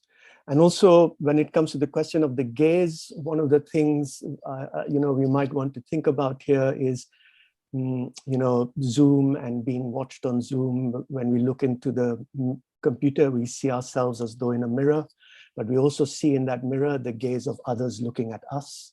We see the images of others also looking at us. And there are all kinds of other issues about what is looking at us exactly. So, I mean, I'm not really answered your question. I'm not very good at answering questions always, but I mean, I think it opens up a whole new area about the question of the intersection of the offline and online worlds, the question of the gaze, the gaze on Zoom versus the gaze in the offline world, and the question of surveillance and knowledge production. particularly as so much language activism is also done in the online world. And probably people are researching this. How does online activism relate to offline activism at the ground level? Okay, so I think we are out of time totally. There is another question in the chat from YouTube. But it's 7:26, so perhaps we can conclude the session and it was answered actually, so we could stop because we have to stop recording and then restart, so that. Okay. So the very good question. Can I go ahead or should I? Yeah, please go ahead. Please go ahead. So your presentation outlined an instance of how the history of technology produced a reorganization of the body and not just time and space. This suggests the complex, often discordant relationship between knowledge and the techniques and technologies mobilized for its production. But your presentation suggested an equivalence of everyone subjected to those techniques and technology. Absolutely right. The surveyor and the surveyed seen through the lens of colonial epistemology. Have you negotiated the other epistemologies at work in this dynamic, some in collusion and some against? Wow, that's a great question. I mean, I would need to, if there's ever a second edition of my Grierson books, I will definitely have to take up that. I'm sorry, I can't answer it now, but what are the other epistemologies? And of course, James Scott's book, Seeing Like a State, is very much about those other kind of everyday epistemologies, which the seeing like a state renders invisible. And, that would be a really interesting way of revising my argument, which is, are there any signs of other possible epistemologies in the survey, which are there fragments of it? And if they are they rendered visible, and how are they rendered visible? And if not, is it because they're made invisible, or why? So sorry, I'm answering your question with a question like a politician, but I would really need to think about that. That's a great question. It opens up a whole area of further inquiry. So thank you for that. Thank you, Professor Marjid, for this wonderful session and for participating in this expression of solidarity with Dr. Hany Babu.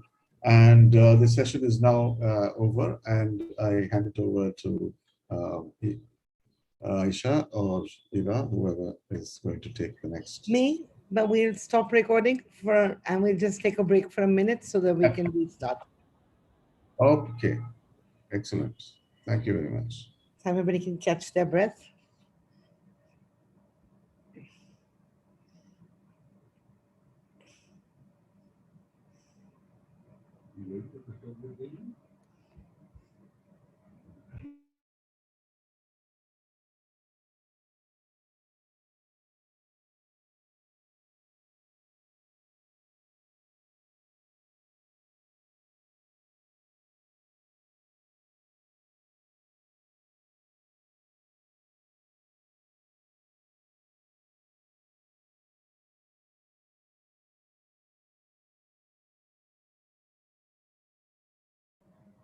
So, yeah, Vyom, can we find out whether Rais is amongst the attendees? Because I don't think he's there. And we need to add him as a panelist. So, Rais, if you're there, if you just send us a chat, then we'll be able to put you on.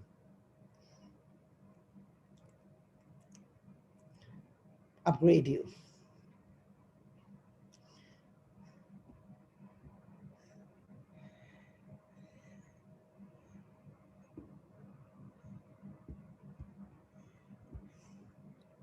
I don't see him till now, but if I do, I'll add him as a panelist. No, anyway, his talk is second, so if he'll join, then maybe one of the other people will keep a lookout and we'll stop the recording. We can start now with our first talk because we don't. So So hello everyone, welcome back from the little breather. We are now in our final session, and fittingly, after having talked about, I think, 879 languages and how linguistics done them, now we are going to be, we will have a talk by Jyotirmoy Talukdar on being an English language teacher in a private university. So whose year is it training the ear or training the voice? And in Grierson's words, that's one of the issues, certainly in language teaching. Jyotirmoy Talukdar is a senior writing fellow of English language teaching at the Center for Writing and Communication at Ashoka University, where he has taught the academic bridge program and English communication courses. As part of the creative writing team, course teaching team at Ashoka, he has also conducted writing workshops at Guwahati and at JNU.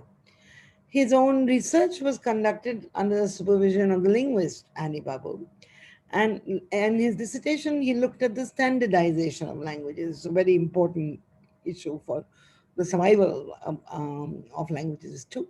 He freelances as a journalist in both English and Assamese publications.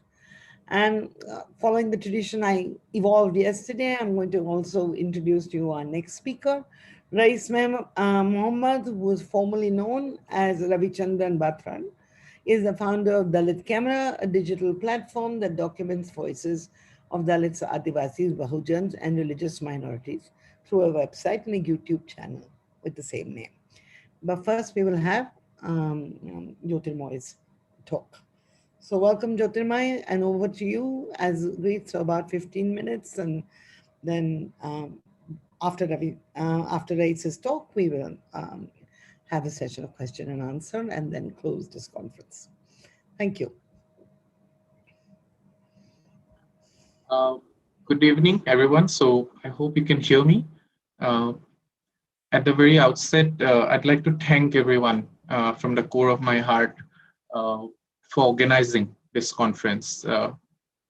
Hany Babu, for me, was not just a teacher inside the classroom, but also a teacher outside it. You know, every time a question needed to be raised for justice, for equality, for inclusivity, for rights, Hany was someone, you know, you could bank upon, you could trust, you could borrow a book from. I still have a couple of books of his with me because I would, you know, I teach at Ashoka, so on my way to Vasant Kunj where I stay, I would just get off the metro and, you know, borrow books from him and come. So yeah, he was a teacher. You know, he continued to be my teacher and my guide until the day he was arrested. We had spoken the day before for something related to my teaching at Ashoka. So thank you very much for doing this, for organizing this. So since this is a very short intervention, this is not a paper, but I will just talk briefly about one of the things that we do at Ashoka in English language teaching or in providing English language support, which is as Aisha ma'am read in the bio note, is one of the programs that I teach, which is the Academic Bridge program. Now, what is the Academic Bridge program? And I'll call it the ABP in the next 15 minutes so that it's easier. So I teach the ABP and I teach the English communication courses. I want to talk a little bit about what the ABP is, who the students are, what the kind of things that we teach, what is the student-teacher interaction like, and where do the students graduate to after the ABP in Ashoka. And the private university that is mentioned in the title is Ashoka University, where, like it was just said, I work as a senior writing fellow for English language teaching at the Center for Writing and Communication. So for the undergraduate batch of Ashoka, which is about every year, which is about 600 to 700 people, the exact number differs, but Ashoka undergraduate batch is usually of 600 to 700 people. And the semester or the academic year begins like in other Indian universities in the month of August, then it goes on till about the month of May in terms of actual classroom teaching. Now, of the 600 or 650 students, it is, it is only normal that not all the students are equally proficient in English. Ashoka, in Ashoka, English is the only medium of instruction, unfortunately. So all the students will have to do their reading, writing, speaking, listening inside the classrooms in English. So of this 650 students, the admissions office identifies about 10% of students. The exact number would again differ from 40 to 50 to 60, but the admissions office identifies about 10% of students who are not proficient enough in English to be attending classes, writing academic papers, making presentations with the level of ease as the other students in the class would. So once the students are identified by the Office of Admissions, before the classes in the monsoon semester, in the first semester in college would begin in the 3rd or 4th of August, for 3 weeks, the students go through something called the Academic Bridge Program. This is what I'm going to talk about. So in the Academic Bridge Program, which is jointly taught by the CWC, where I work, and the team, and a team from the Introduction to Critical Thinking,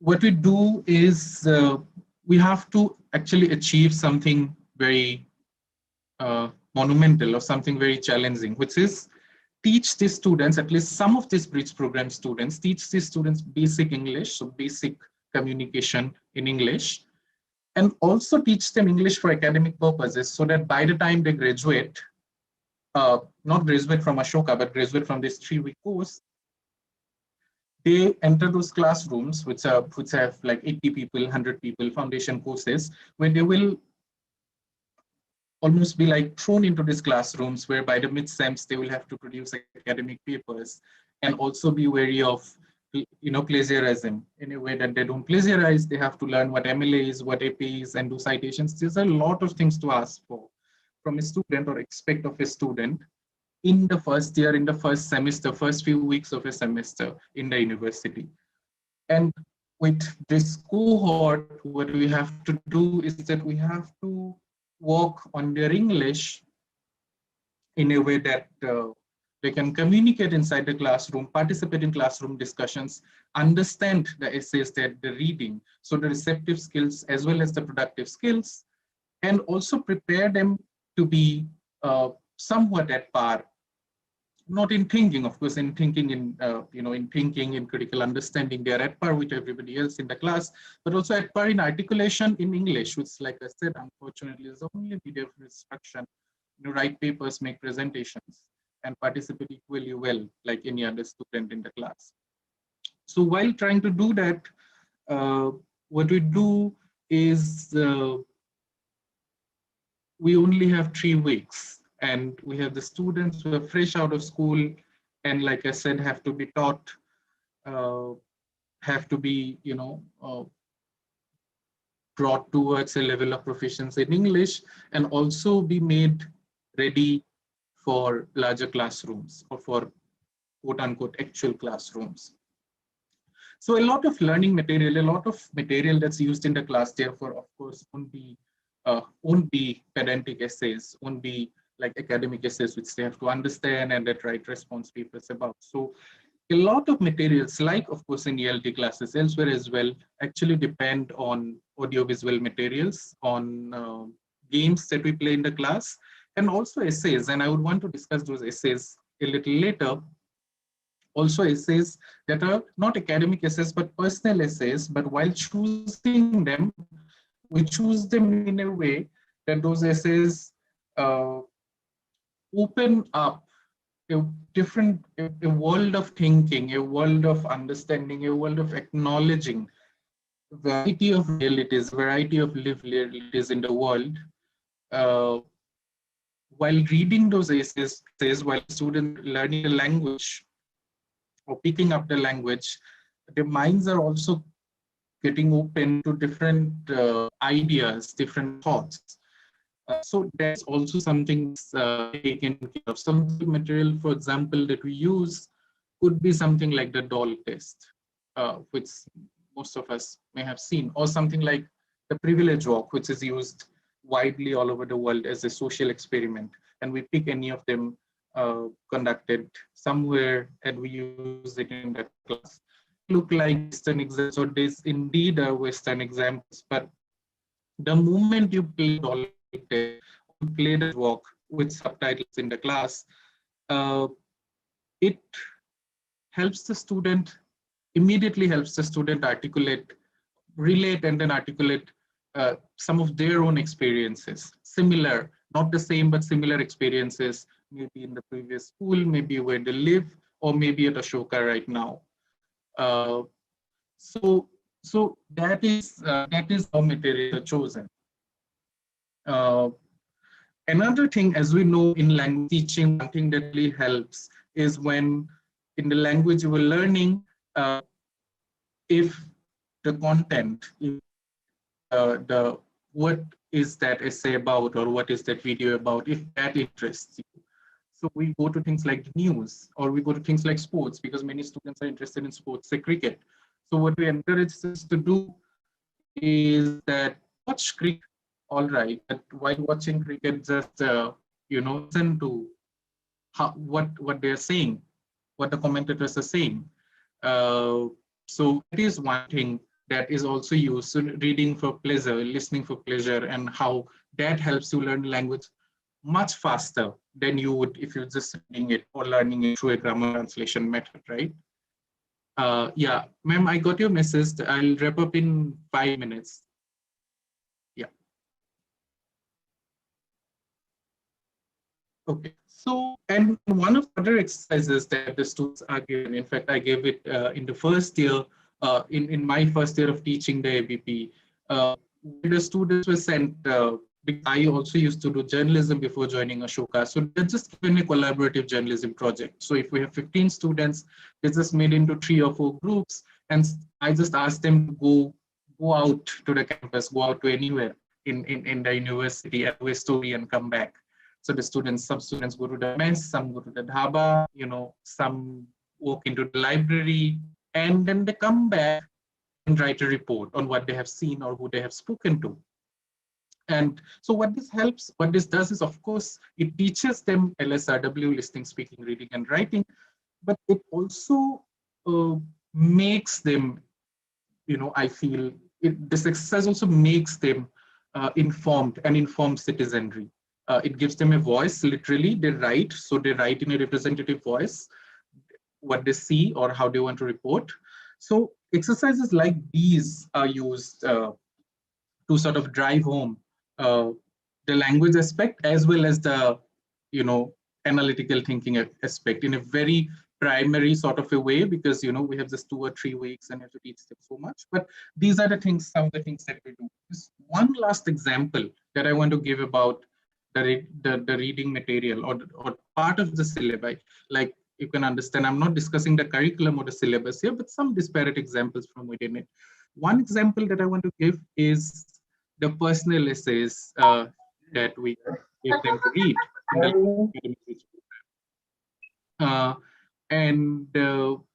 So I gave them 4 personal essays, I think, and they were chosen in such a way that they were not directly talking about any social issue, right? They were not saying that we are discussing caste or we are discussing race, but the essays were, number one, personal essays the students could identify. They were written in the form of stories. They were downloaded from websites like the BuzzFeed and similar ones. But they were on topics or on experiences of those writers of those personal essays, which in a different way, in some or the other way, every reader could relate. For example, one of the essays was about a young brown girl and her fraught relationship with her father, who was white and old. So that was the topic of the one of the personal essays. So one was, for example, about an immigrant girl in Canada sending remittance money to Somalia to family she had never seen and she would never see, but that was the only way she could connect to the extended grandparents and extended family in Somalia, and how she comes to terms with it and actually starts liking the responsibility of having to send remittance far off to Somalia. So different essays, but in a way that it is helping the students think critically, think in all directions, which is not what we are trained to do in school, right? I don't have much time, so I will just sort of circle back, go back to the very first class. In fact, the very first class of my first year of teaching this cohort. And because we're introducing each other, you know, our name, where we came from, schools we came from. So I asked them, what is the language that you speak at home? And this is an example I've given elsewhere. So if you're hearing it for a second or a third time, please, you know, excuse me. So I asked them, what is the language you speak at home? And as expected, they say, you know, Tamil, Malayalam, Hindi, Telugu, Bengali, Assamese, like this. And when I have to introduce myself, when my turn comes, I said that the language that I speak at home is Kamrupi. Now, Kamrupi, I tell them, is not a scheduled language. It's not a word that you are probably familiar with, because Kamrupi is treated as a variant of the Assamese language, right? But I don't speak that standard or standardized Assamese at home. The language that I speak home is not similar to the one in which I have to write when I'm writing in Assamese or when I'm singing in Assamese. So, and I tell them, this is the language I speak in, you know, this is my mother tongue. And then the students open up. Then the students say, oh no, actually the language I speak at home is Bhojpuri, or the language I speak at home is Rajasthani. So this is that first class, which also helps the students understand that we're learning English only because of a certain economic and social location where English stands right now, and not because English is inherently better or something like that. I mean, which is something which may be a very basic understanding for us, but for the students, it's like an eye-opener to understand that, you know, English is just any other language, but it is because of a certain reality that we're learning English. And that really opens it up. And in fact, in one of the translation exercises that they do, when we ask them to translate a song from their own language to English, by the time of that exercise, the students are not always translating from any Hindi song that they're listening to or any Bengali song that they're listening to, but also songs in their own languages, you know, that they speak at home. So that is sort of, you know, that's one thing. And this is my, you know, last sentence. I think that's one thing that I have also picked in Hany's classes, which is to not be ashamed of your languages, to be very unapologetic about the language that you use at home or in your place, and not feeling bogged down by any language. There was this one lecture I remember from Hany outside arts faculty, where he was rising to speak in a meeting, and previous speakers had spoken in Hindi, and Hany rose and started speaking in English. He said, I will speak in English, but this is not an apology. This is just information that I will speak in English. So, you know, he was similar. His teachings were similar both inside and outside the class. And yeah, so we miss him today. Thank you very much for giving me this opportunity. Thank you, ma'am.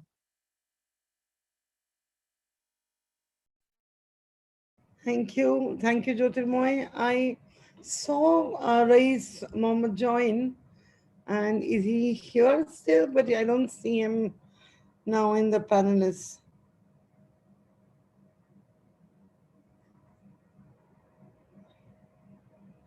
Oh, really? Well, okay. So in that case, I think that we could have some questions for Jyotirmoy. Aisha, Raish is in the as attendee. Vyom, can you promote him? He has just raised his hand. Oh. So, meanwhile, please stop recording so that we, yeah, oh, he's here. And so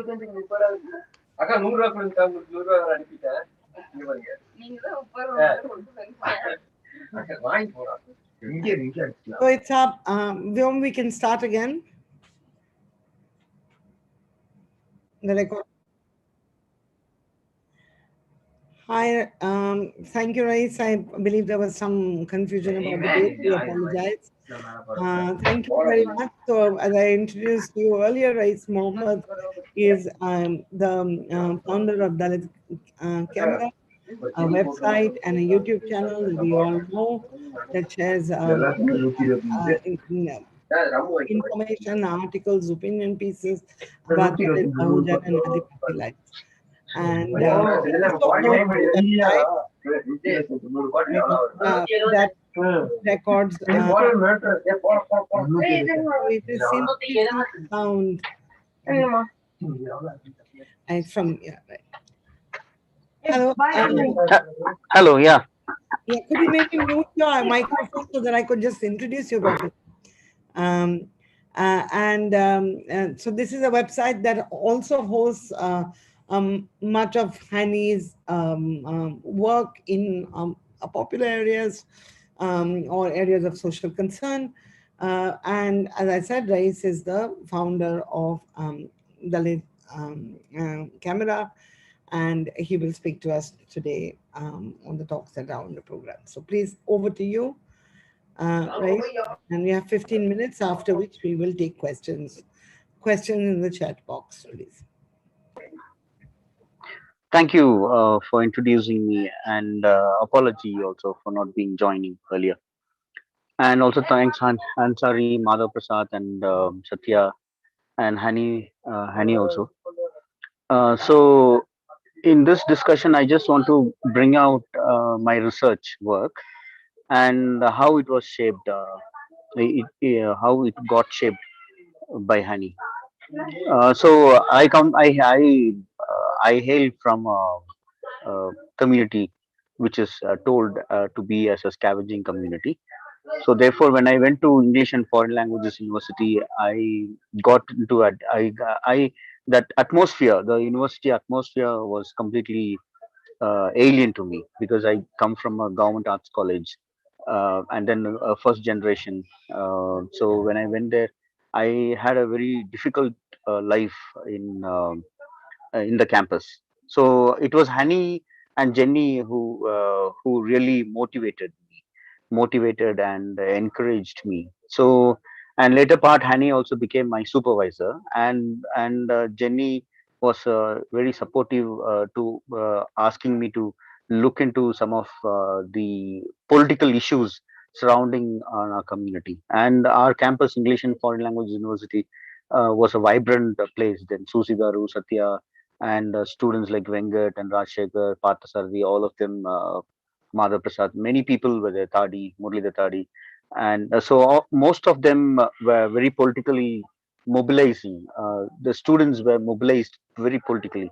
There were a lot of discussion, and that really shaped my research, and that discussion made me to think where I come from, because I was a civil service aspirant. Actually, when I went to English and Foreign Languages CFIL erstwhile, I was supposed to go for a BA degree, MA degree, and do civils. But after that, when I went there, they taught me that administrative services, what we have to look is not the administrative service, rather than look into the community where we come from and the condition what they are. And it was a new for me. And then Hany, since Jenny and Hany was the only person in academics were encouraging me. And so when I said that we are called as non-native speakers, even students in Andhra Pradesh used to say, some of the Tamil students, that this guy is not from Tamil Nadu. Though I was born and brought up, my father, mother, all were born and brought up. They used to say that I'm a migrant. And then even in Tamil Nadu, when I started looking into it, I saw that even in Tamil Nadu, there is a widespread talk discussion that this Chaklier community, which I'm supposedly come from, that community is a migrant community from Andhra Pradesh. And the reason they give is because they speak a language which is not Tamil. That is, it is a Telugu, closely associated with the Telugu, they would say. So they are Telugu migrants, they would say. Some people would say they are the Madhyas. So this discussion, when I went into this discussion, I saw that this discussion is not a simple discussion. It is a very, very politically motivated, and it has been there for the 1 decade. And then I entered into MPhil. After my MA, I entered into MPhil, and it is only because of Hany my academic career survived, because I was returning from the train and I got a message from Jenny that come back, because I thought my academics is over.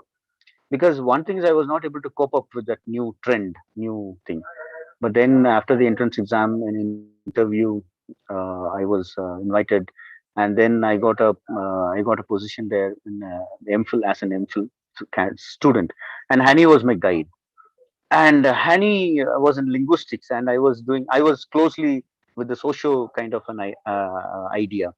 So Hany was one supervisor. I would say that he was neither, he was not a supervisor for me, but he was a perfect, excellent supervisor. I'm very honored to have him, because he shaped my research. Because the research, what he was trying to say is look into the other angles and look into, because you all must know that social linguistics is a department which is not very developed department in the area of caste studies, because social linguistic studies in India are mostly influenced by the mainstream Brahminical cultural studies opinion, like Srinivasan's idea would be there. So what they say was, see, the language they speak, Brahmin speak a language that is a caste language and it's a class language. They would bring this caste and class into it, and they would end up saying that it is a class issue, it is not a caste. So this discussion was there, and it is a minimal, it is basic discussion, which I found it was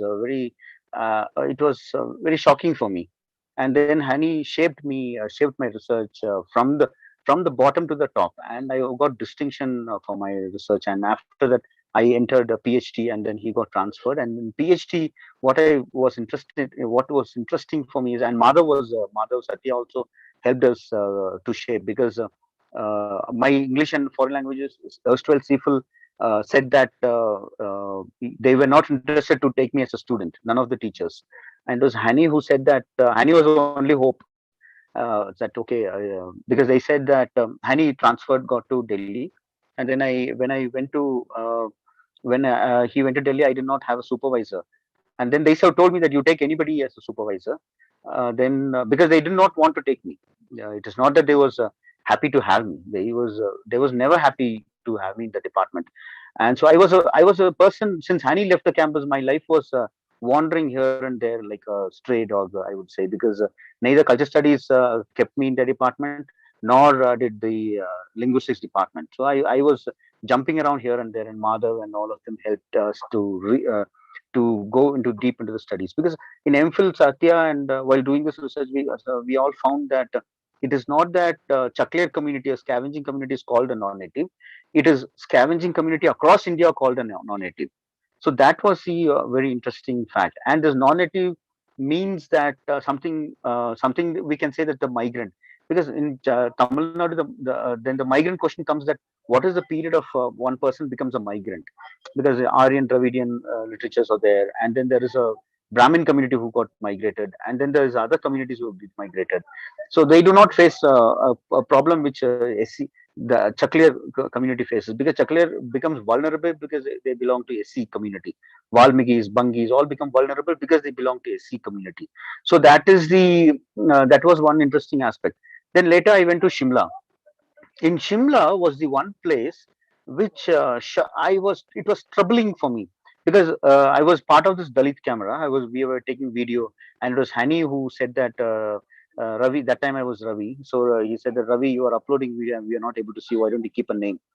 And then it is Hany who kept that name called Dalit camera. It's a powerful name. He said that, why don't you keep Dalit camera? So we kept the Dalit camera. So the Dalit camera experience, and all the experience what I had in my academics. Then I went to Shimla, and in Shimla I had peace of mind to do research, because Dalits do not have.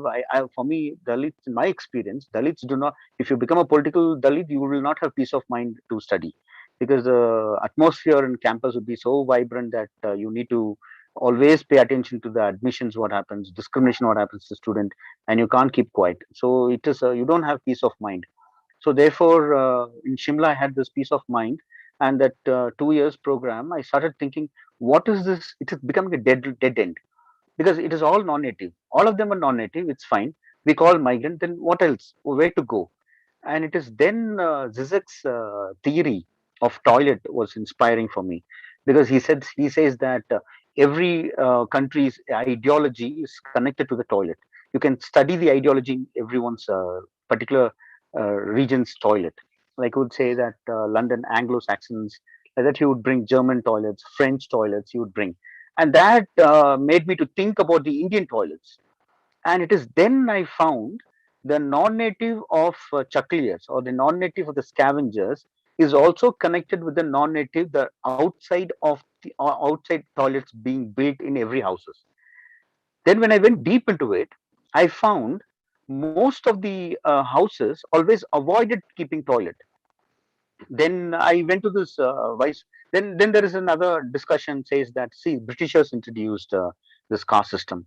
So Britishers architectures or these, for example, the municipal buildings, various kinds of developments. You can say most culture studies, the prominent the not the Dalit literatures, but the non-Dalit literatures in culture studies would say that one way they argue that it is a Britishers introduced the caste. But interestingly, the Britishers buildings also had a toilet, separate toilets, because no British buildings had three entrances. Only Indian British,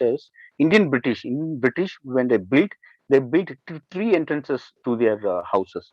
For example, Viceroy Regal is one classic example. And interestingly, this is the paper I presented in CSDS also. Sadly, I was not even encouraged, and because so the Viceroy Regal has three entrances. One is for the main entrance, then is for the cook, that is servants, and then there is a circle entrance, that circle stairs, that is for the scavenger.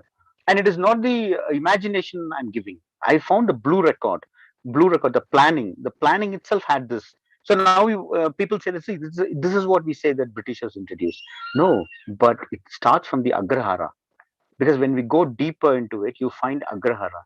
In Agrahara, toilets were always kept, and there was a back door for the scavengers to enter, and the scavenger should enter into the back door and remove the shit and go early in the morning. And this is the thing adopted in most buildings.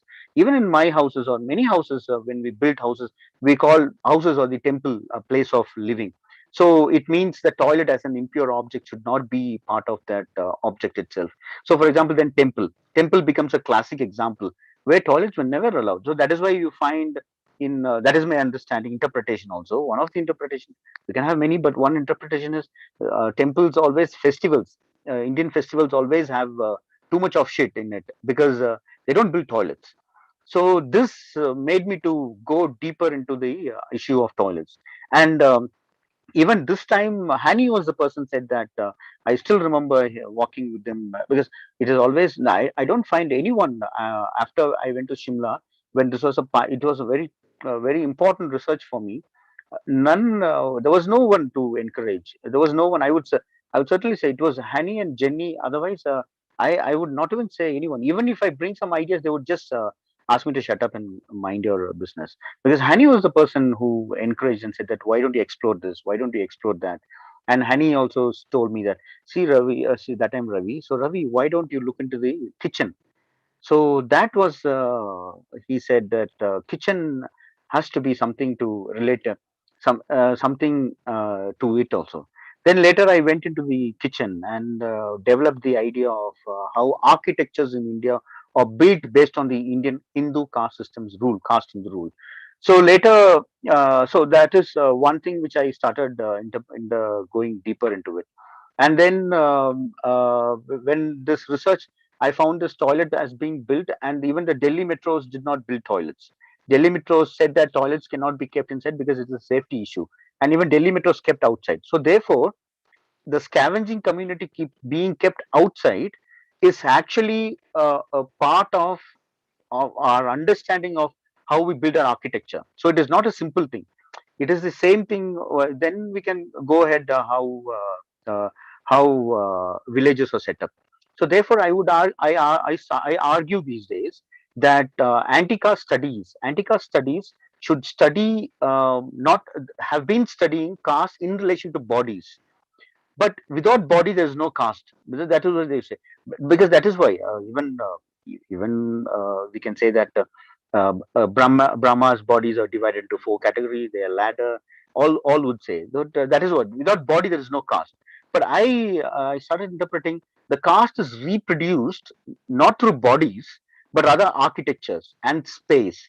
So therefore, I right now I go to South Africa. When I was in South Africa as a postdoctoral fellow, I never, I can, I 100% I can tell you, as much as far as I haven't met an Indian, I was very confident. I had this body language, confident language. I had everything normal. I found a different experience.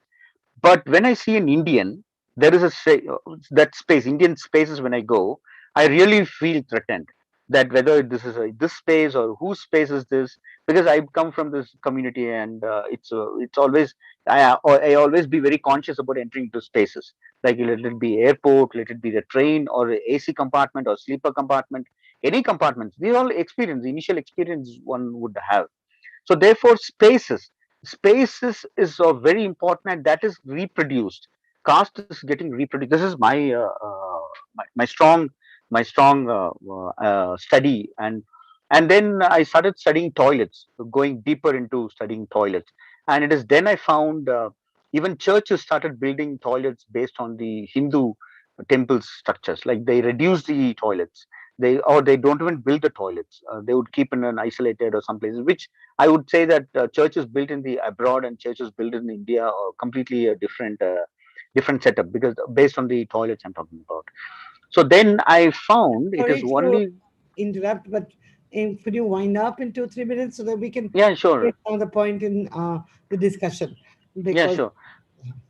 Yeah, sure. Then it is then I found that in my research I found that it is Islam toilets, that is the masjid toilets, are very revolutionary, because the purity pollution ideology which is we inhabit is completely opposite. And it is then I found that caste cannot be because the idea which we have, all of us, let it be Dalits or non-Dalits, all of us have a kind of an understanding of purity. What is like a temple? This shit is a impure for Dalits and non-Dalits, and shit those who clean shit or impure for Dalits and non-Dalits. But in Islam it teaches a different, because it is a daily experience of everyone who goes to the masjid. It says that purity pollution is not a permanent category, it is a different category, it is a temporal. So therefore that is where I started going deeper into, and I found Ambedkar saying that as far as one bees in Hinduism, you cannot fight Hinduism. And that is where I embraced Islam. And so this is my research. This is the outcome of my research. And yeah, and after that I couldn't meet Hani. Yeah, thank you. thank you, Rais. Now, if people would like to ask as usual questions in the chat box, so you could unmute yourself, because we are now at the end of the final session.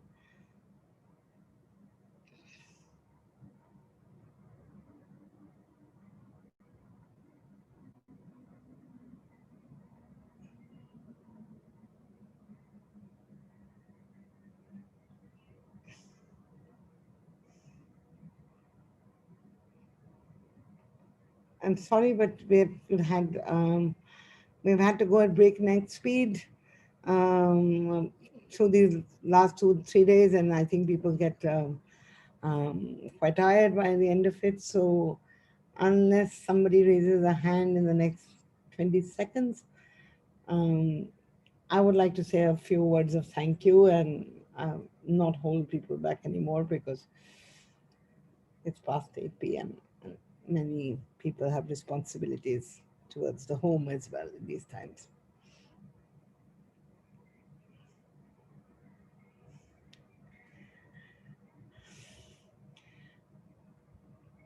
Okay, thank you, Rais. Thank you, Jyotirmoy, for bringing to the fore other aspects of the life. I mean, that we, in the last 3 days, we've charted one, which is that the many worlds that our friend Hany Babu and all of us live in. And I would, as a linguist, would like to emphasize that perhaps the linguist lives in the worlds where the which are the most complex of all, at least as what I've been calling the second wave generation of linguists, who have had not only to, who have wanted, rather, not had, who have wanted not only to look at questions of language as something which is in the mind, and with this incredible endowment, an innate endowment that gives us the ability to actually acquire any language in the world, and that if looked from the lens that Tanmoy implicitly mentioned and mapped to the outside world, and David just spoke really about what was the inside the head. Languages which are not genetically related, which are not geographically contiguous, which have nothing to do with each other, look remarkably the same or remarkably different.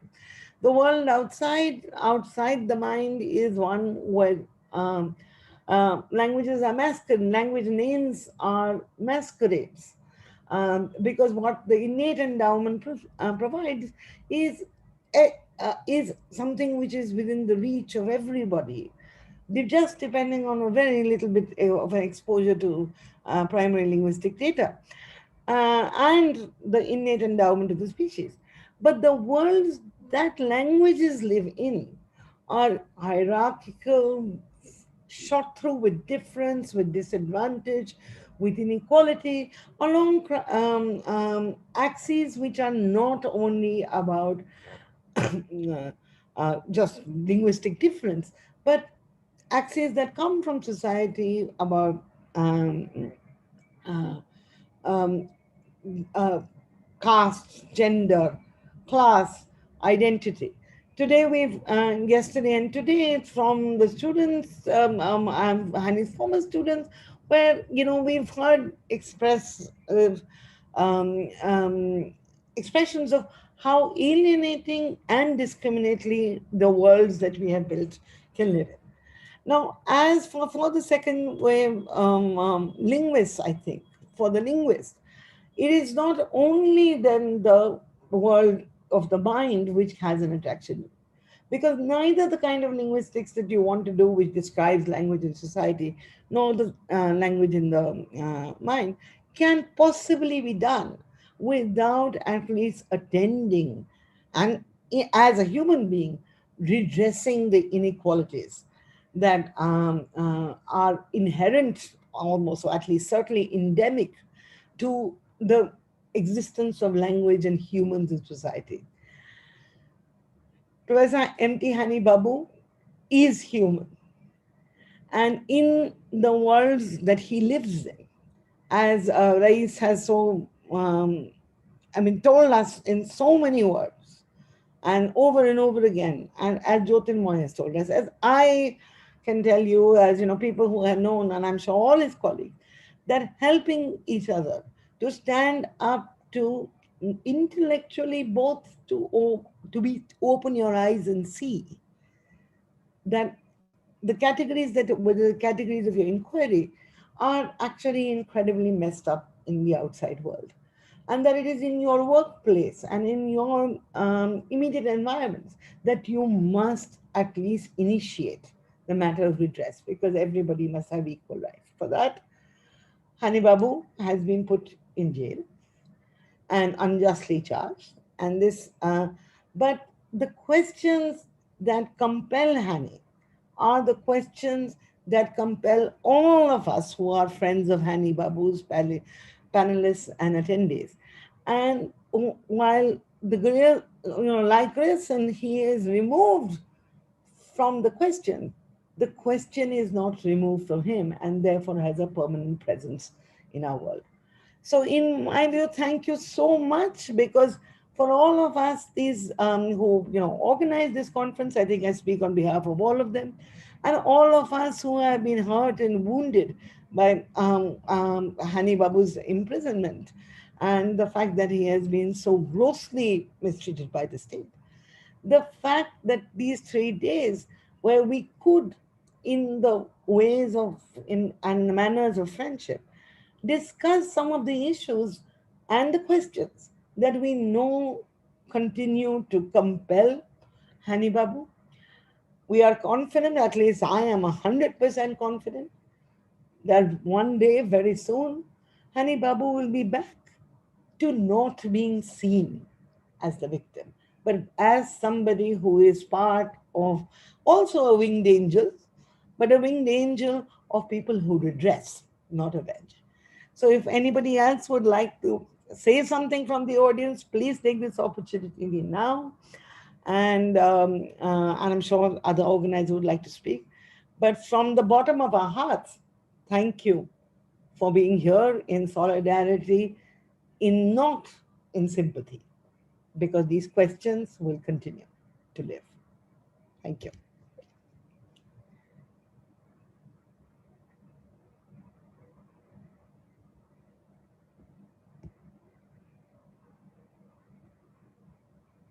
Would anybody else like to speak? Can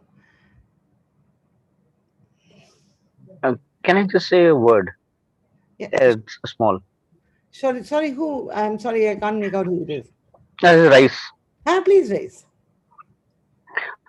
So Hani and me in the last phase, so we were developing an idea that is tone, the tone of a person.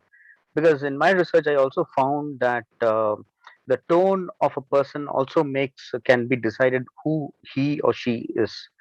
Because there is always a lower tone. For example, Dalits always speak a lower tone. There is a tone for any human being, and that minimum level also does not come to the mark of a Dalits. So this idea, me and Hani were trying to develop, and he was guiding me. Sadly, after he went into the prison, my academics life also gone to garbage. Thank you.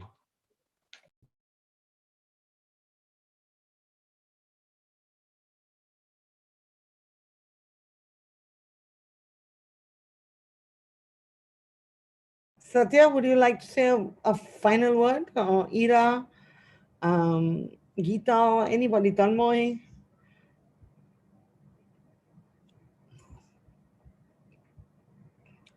Kale.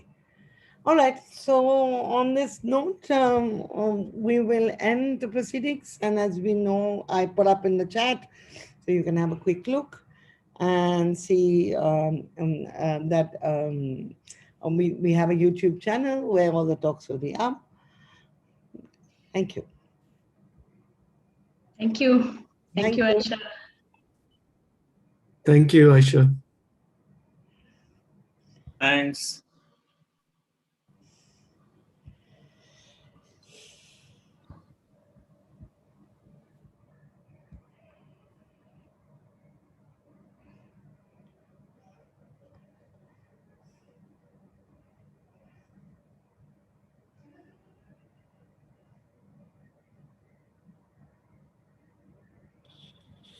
We can end the live stream now.